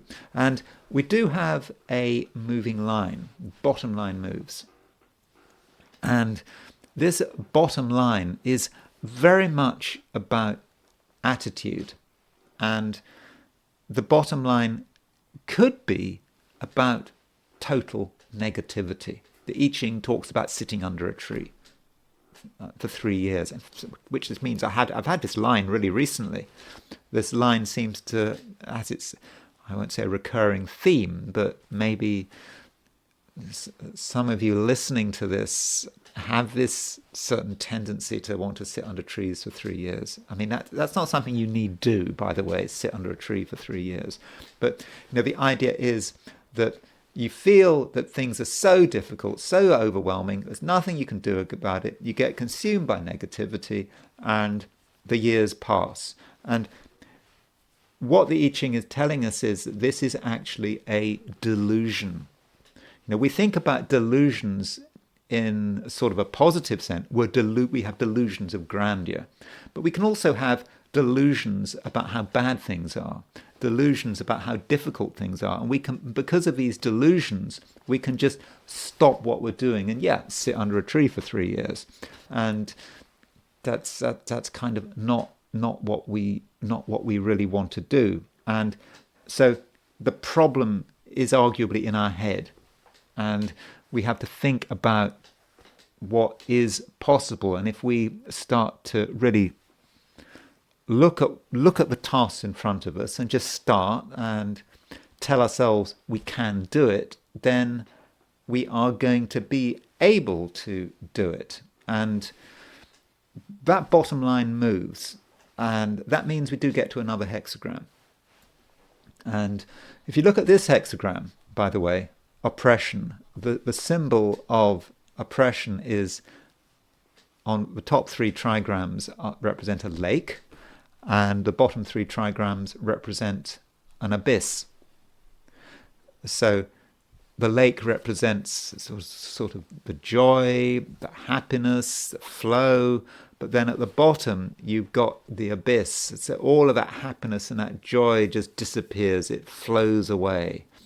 And so with that bottom line moving, it seems that something gets plugged, something that was leaking, something that was just running away and we were losing it. It gets plugged, and so we move from oppression, which is the lake over the abyss, to the joyous, which is the lake over the lake, because this line, which was broken in the first hexagram, is now unbroken.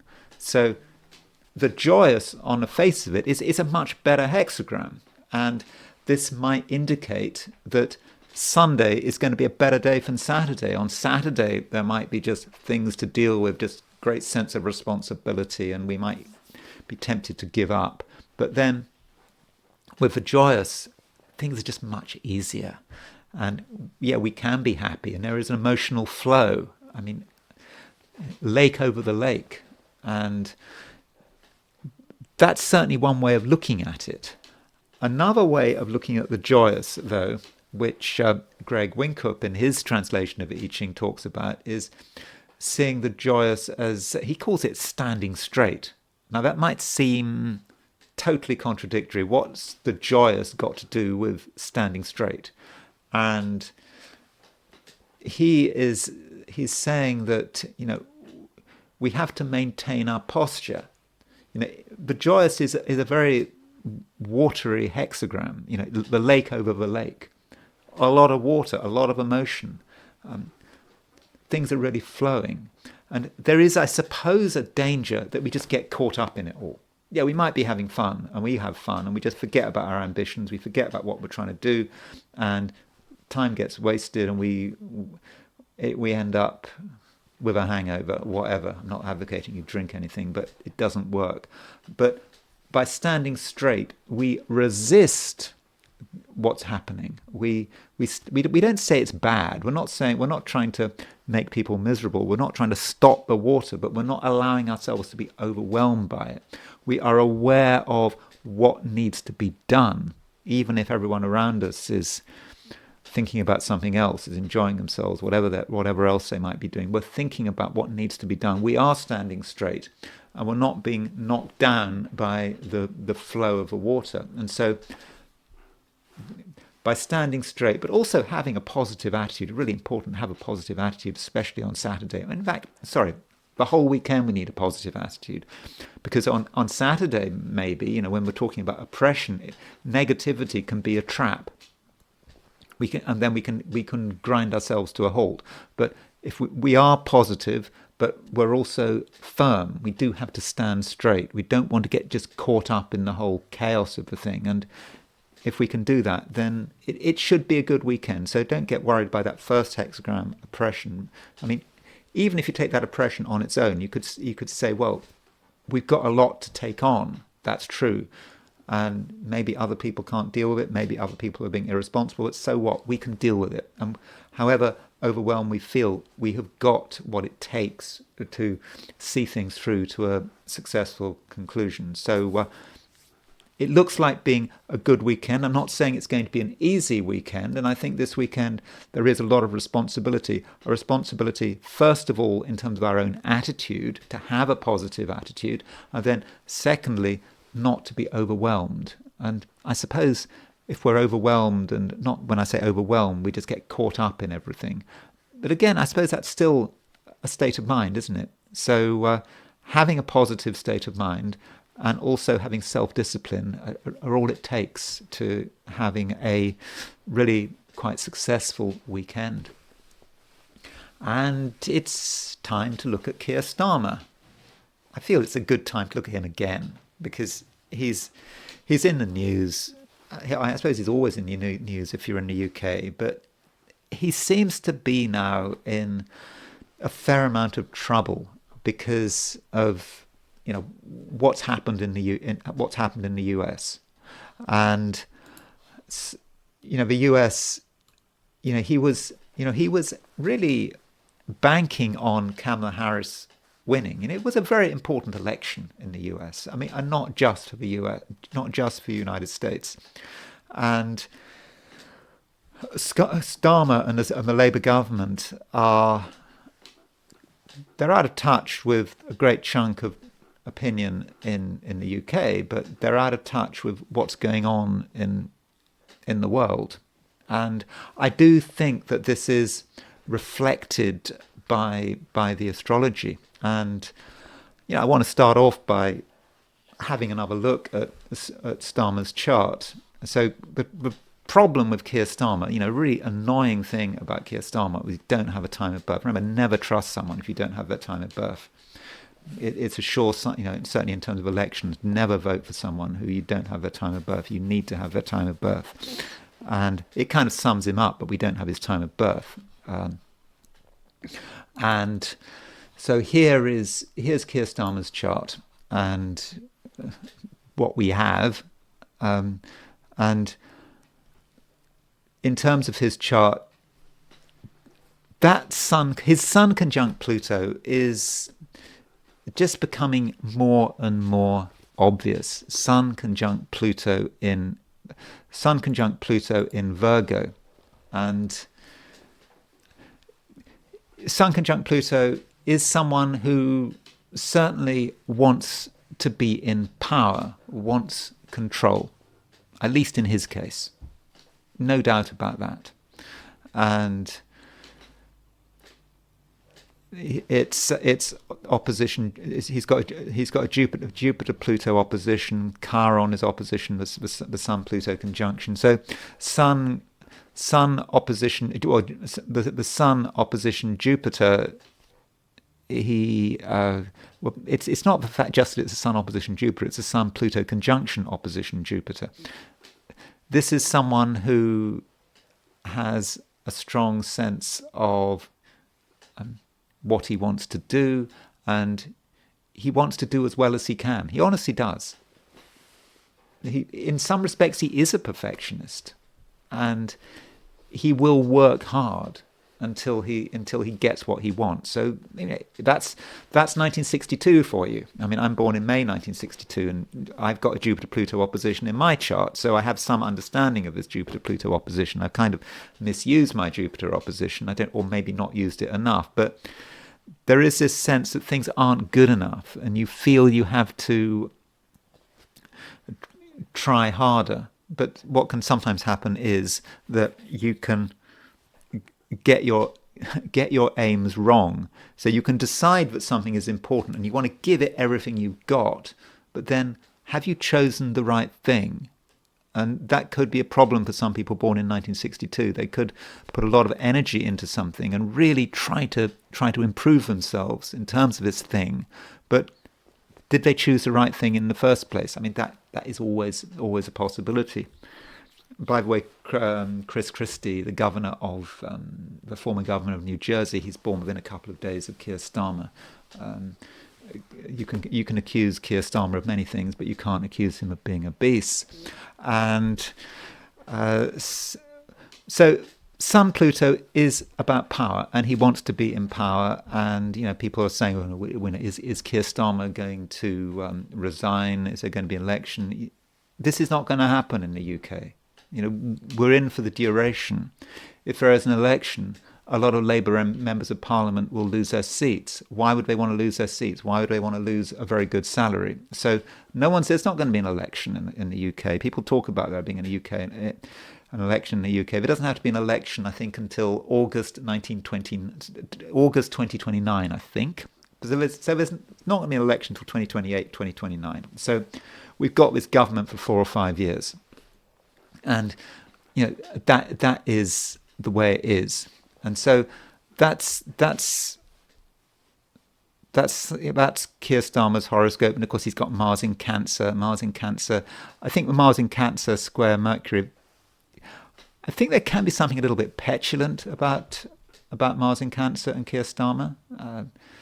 Not taking kindly to criticism and not dealing with criticism with good grace. And it's also said about Keir Starmer with this Sun Pluto conjunction in Virgo, but he's not really a natural politician, that he's more of a civil servant, more of a bureaucrat who just got into this elected position. He found it. He got a safe seat in London, and he's just behaving like a civil servant. He just doesn't seem to have much of a political instinct.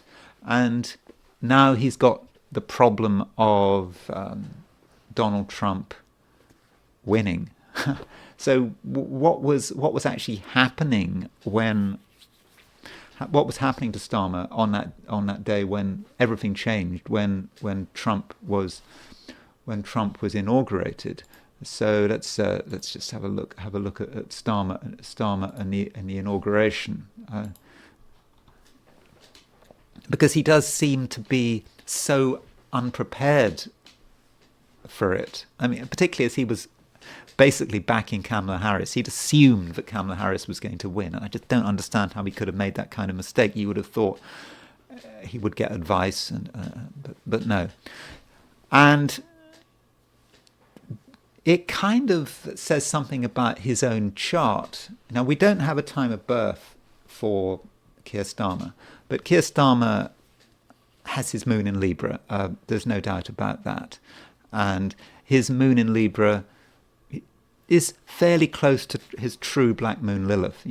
We don't know how close. And when Trump was elected, the moon was in Libra, and the moon was fairly close to true black moon Lilith. So the moon black moon Lilith conjunction in Keir Starmer's chart was really activated by the election. By the inauguration. And I would think that it might, in a way, be activating some kind of darkness here. There might be something destructive here in Starmer's chart that he has somehow picked up on. And it's almost like he wants to burn everything down, wants to destroy things, wants to undermine things. Now, he might not be consciously aware of that. I mean, true black moon Lilith is very unconscious, but it's very much there. And so, I mean, I think that is really quite unfortunate that there is this true black moon Lilith emphasis here, and it raises up demons from the past. And so he might seem like being a sort of a rational person, the bureaucrat, the elected bureaucrat, but deep down there are powerful feelings at work, and the anger and the frustration of Trump becoming president, being inaugurated, and the fact that Keir Starmer was not invited to the inauguration. A lot of people were invited to the inauguration. Obviously, Nigel Farage was at the inauguration, and the Argentine president Javier Milei was there, but not not Nigel Farage. And Mars was, at the time of the inauguration, was at 24 Cancer. So Mars was semi-square his Sun-Pluto conjunction. So it was really, really hitting it. And there's real anger there. And it's not just anger at the moment, because once this inauguration is the moment that Donald Trump became president, it says something about the regime. And so for the next 4 years, the inauguration, for Trump regime's Mars, the Trump administration's Mars, is going to be semi-square Starmer's Sun-Pluto conjunction. So there's just constant irritation there, and it's just not going to work out, while Keir Starmer is Prime Minister. And I just don't feel that Keir Starmer is the kind of person that's just going to resign. I mean, maybe I'm wrong. He as Prime Minister, he has a huge amount of patronage. He makes decisions about who becomes ministers, and so he has a lot of control over his members of Parliament. And so I haven't really looked at it, really questioned this, asked this question: will Keir Starmer see the thing through until the bitter end in 2029 or perhaps 2028? But while Keir Starmer is Prime Minister, it's very bad for US-UK relations, which makes you think about what Keir Starmer's Sun is actually really about, and what midpoints that Sun is on. And if you want to, by the way, if you want to look at the midpoints, which I did do, so if we look at the 90-degree dial and Keir Starmer's horoscope, we're putting the arrow on the Sun-Pluto conjunction. The midpoint that really stands out to me is this one here. You see, he has got I think it's a Hades Neptune square. So Hades is a planet of the underworld. It's a hypothetical planet. It's to do with the darkness. It's unpleasant. And Mars, so his Sun is on his Mars Hades midpoint. There's something that you don't quite see about Keir Starmer. I think that Sun on the Mars Hades and the Mars Neptune midpoint, there's something strange about Keir Starmer, and his way of looking at the world, his way of dealing with people, maybe his fantasies and his darkness and the things that he hates. And he does, I'm sure there are things that he hates, and so emotionally you're seeing there is something going on under the bureaucrat's visage, which is really quite disturbing, with Sun and Pluto on the Mars Hades and the Mars Neptune midpoint. And so the Trump inauguration, the Trump regime really does stir that up. And I was thinking about Keir Starmer and what he represents, and I'm kind of showing some sort of political bias here, but so Keir Starmer is going to be in power for potentially for 5 years, and it seems to me that this is a bit of a counter-reformation in a way, because you may disagree with me, but that Britain was going in a certain direction. Britain had broken off with the European Union after the 2016 election, and with the 2016 referendum, and so we were moving away from the European Union, and we now have a Prime Minister who wants to renew contact with the European Union, who almost certainly wants to rejoin the European Union, and he's going to be in power for 5 years. And so I'm thinking of the reign of Mary I. So Aka Bloody Mary. So here's Mary I. She was called Bloody Mary because the Protestants she executed during her reign, particularly the sort of Protestant bishops and archbishops who were sort of burnt at the stake. One archbishop, I don't know, Latimer and Cranmer and so forth, and so here's Mary the First chart. She was born February 28, 1516. I don't know if that's adjusted for Julian or the Gregorian chart. I mean, I fixed it. That is the right chart. And Mary the First, here's her coronation. She came to power in the summer of 1553, and she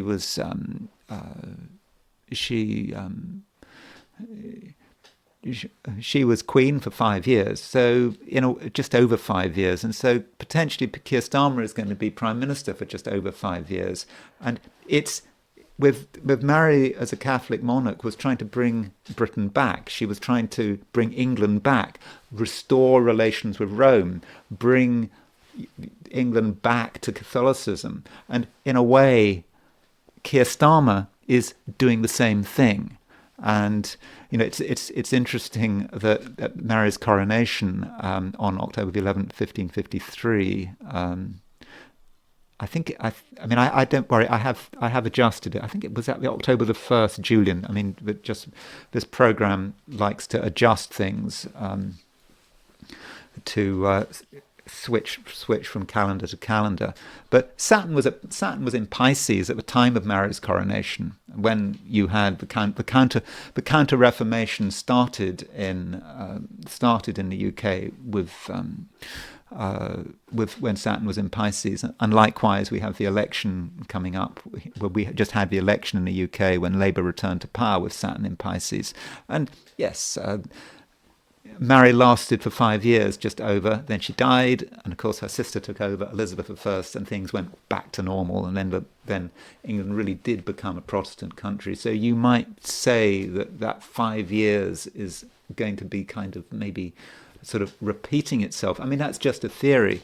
And what's interesting, one of the things that's interesting about Mary's chart is that she was born on a full moon, and Mary was born with her moon at 8 degrees. We have an exact time for Mary. She was born in Greenwich, and her moon is at 8 Virgo, and her sun was her moon at 8/4 Virgo, and her sun at 8/16 Pisces. And so if we compare Keir Starmer's chart with that of Mary the First, and there's possibly a linkage here in terms of his son. So Mary, long dead, there was a Sun-Pluto conjunction on Mary's moon when Keir Starmer was born. So his sun is conjunct Mary's moon, and so it was picking up on Mary's full moon, and so his Sun-Jupiter opposition, which Keir Starmer has, it is pretty close to the full moon on which Mary the First was born. And so I'm certainly not saying that Keir Starmer is a reincarnation of Mary the First or anything like that, but he's picking up on that energy. And Mary the First, bloody Mary, she was a tyrant, and she's perceived as a tyrant. Of course, people have looked at it again, and maybe she wasn't a tyrant, but she was certainly perceived by Protestants as a tyrant at the time. And now there are revisionist histories and say, it wasn't actually so bad, but she put down any opposition, and people were burnt at the stake. Now, Keir Starmer cannot burn people at the stake, but you could say, in terms of what is happening in the UK, that there are sort of echoes in the UK of the Counter-Reformation, and that in some ways Keir Starmer is picking up on the spirit of Mary the First. But there is a time limit on it, because Mary the First only lasted for 5 years, a little bit longer, and so I did think that was interesting. Now, turning to Starmer and his regime. So when Starmer took over, when Starmer became when Keir Starmer became Starmer regime. Now I noticed. Sorry, that's a solar return of the Starmer regime. Sorry, here it is. So here's the moment that Starmer came to power, and Black Moon Lilith conjunct the South Node. That's kind of telling us the South Node represents the past. There is something about the past with this with the moment Starmer became Prime Minister. And yeah, I noticed this at the time, but he was born just before a new moon. Sorry, but Starmer came to power just before a new moon. And he came to power at the end of a dying lunar cycle. If he'd come to power he should have said he was ill on Friday or something and become Prime Minister the next day. He should not have, he really should not have become Premier at that moment, just before the new moon, right at the end of the dying cycle. And so, in a way, Starmer represents the end of something. He doesn't represent a new start. And it's just so interesting. With Donald Trump becoming president, that really is the end of all this DEI wokeness. People have just become sick of it. And it's not quite over. There'll be, a few years later, but it's the past. And so Starmer, who is really, the Starmer regime really into the British equivalent of DEI and wokeness. That's what they kind of represent in some respects. And it's the end. So he represents something which is over. And yet we got 5 years of him. So there's something incredibly out of touch with Starmer's government, and he will become increasingly out of touch. And this is why I think that it was a counter-reformation here. It was really going against the tide of history, and you can certainly for the UK, maybe for the world as well. And so there's that moon conjunct the sun, but it's on the wrong side. It's a waning moon. It's a worse place for the moon to be. It doesn't matter the fact the moon is in Cancer. It's the point is it's moving towards a conjunction. It's historic. And it's going to have a dramatically negative impact on the UK because it's just out of sync. And I was looking at this this chart and comparing it with Donald Trump. And so if you look at if you do a chart, if you do a comparison between we can start off by. I compared it with Donald Trump, and I compared it also with the inauguration. So this is a comparison of the Starmer regime when Starmer took over, and when Trump became president. The Starmer regime has its Venus at 22 Cancer. It also has its Sun at 1356 Cancer. So, in other words, Starmer came to power the day after the Independence Day. So there's a very American connection here. Sun in Cancer. So what happens with this regime is so connected with the United States. And perhaps that is why, for Starmer, it's so dramatic for Trump to have won, because it means that America now has an increasing control over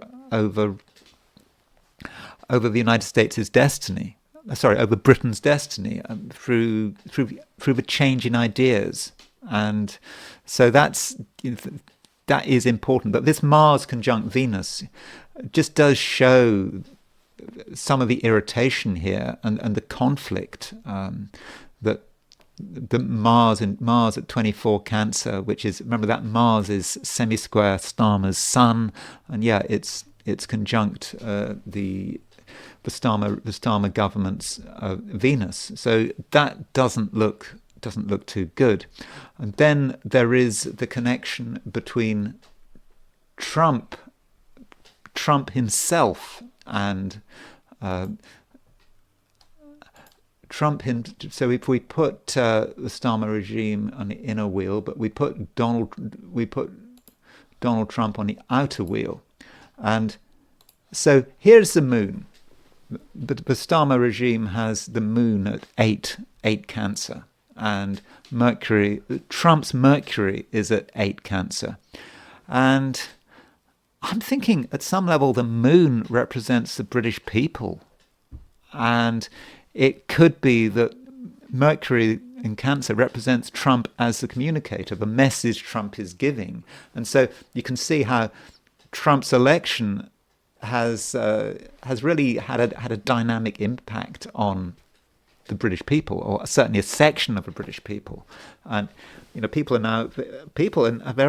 now in the UK who think it might be a good idea if Britain or England became a 50. I don't know how it would work, but if England became a 51st state, there are people who look very regretfully at the United States. Why can't we be like America? Why can't we be a 51st state? But that connection between Mercury and Moon is the Mercury Moon conjunction really does show how the Starmer regime is having to deal with the Moon. It's trying to have to deal with a population who are taking Donald Trump seriously. At least they are at the moment. I mean, that might sound crazy, and I'm sure some people will disagree with that.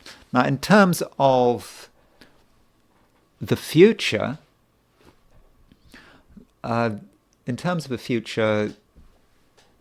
It's a lot to do with Saturn and Neptune, and so if we consider what Saturn and Neptune are going to be doing, and in the end, it perhaps is about Uranus if Starmer stays in power for the duration, and so we know that.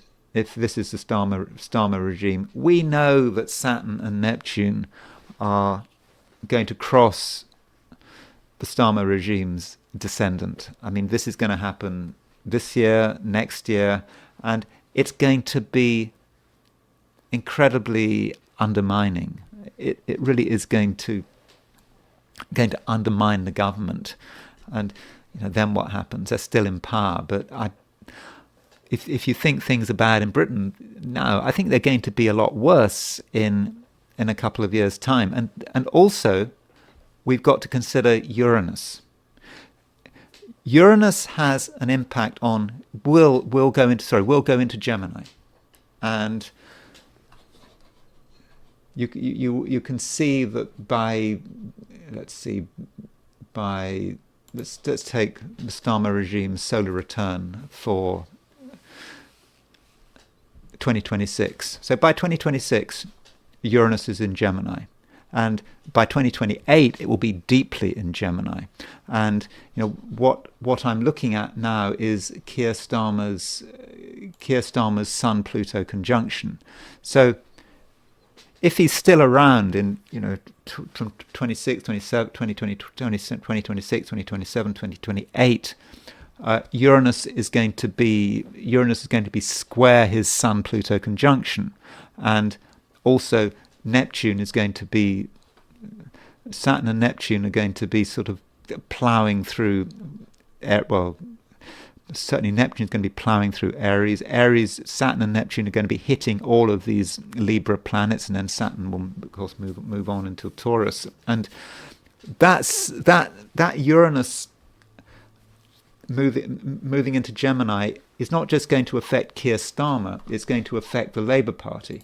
So here is the chart of the British Labour Party. I mean, I don't know precisely which chart to use, but the British Labour Party has its sun at 0 degrees Pisces. In fact, let me just do a comparison of the British Labour Party with Keir Starmer, and so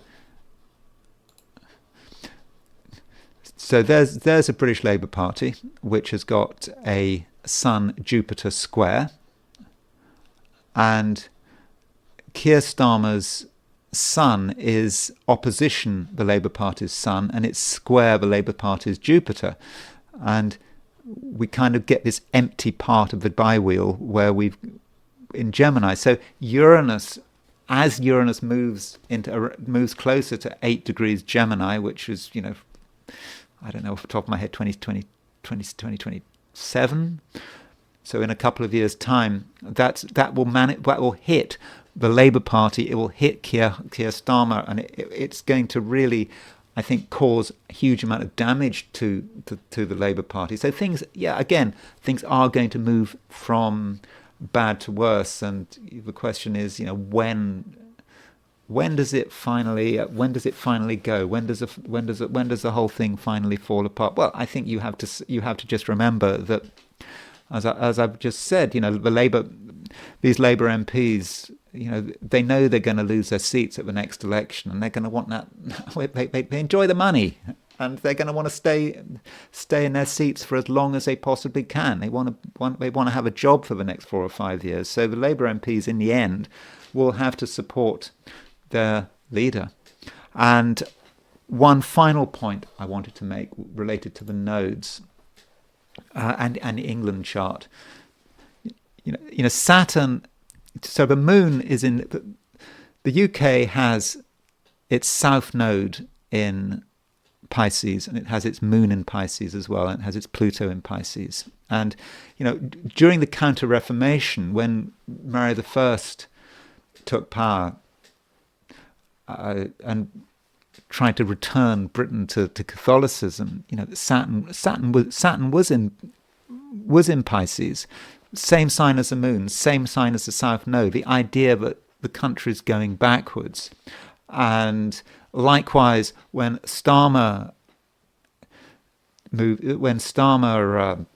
became Prime Minister, again, Saturn is in Pisces, country going backwards. And of course, you've got Neptune in Pisces as well. And then we've now got the North Node in Pisces. So that's kind of weird.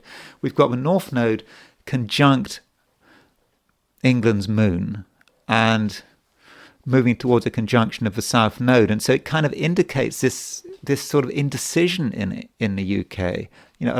North Node Pisces is about DEI and wokeness, and so with the North Node in Pisces, it seems that the drama has to continue for a little bit longer.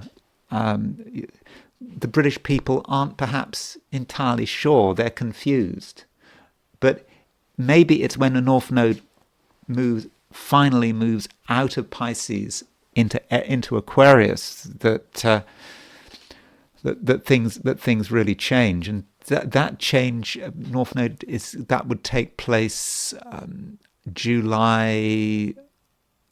I think that's July 2026. Is that right?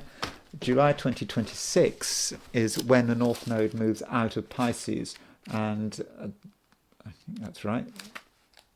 I hope I've got that right. Yeah, that's July, the end of July 2026. So once a North Node moves out of Pisces, then probably Britain will be ready for a change. But of course, the Labour government won't quite be ready for an election, and so that's when you're going to just get more and more tension. So I will be looking at Keir Starmer's chart and the Labour Party's chart and Britain's chart and so on quite a lot, but I think it's just good to occasionally just see what's happening. And I was really quite taken aback by the link between Mary I and Keir Starmer's chart. And I do think that to an extent, what's happening in the UK is a counter-reformation, an attempt to go back to the past. But I don't think it's going to last very long. But the next few years could be very difficult. And of course, it was very difficult for Protestants in England during the reign of Mary I. Of course, Starmer can't burn people, but he has been imprisoning people for what they've been saying on Facebook and for expressing their opinions. So the parallels are perhaps there. Anyway, that's all I've got to say for today. I hope you found this video of some interest. If you did enjoy this video, I would be very grateful if you were to like it. If you're not subscribed, I'd be very grateful if you were to subscribe. And if you want to buy me a coffee, there is a link in the description. And I will talk to you again very soon.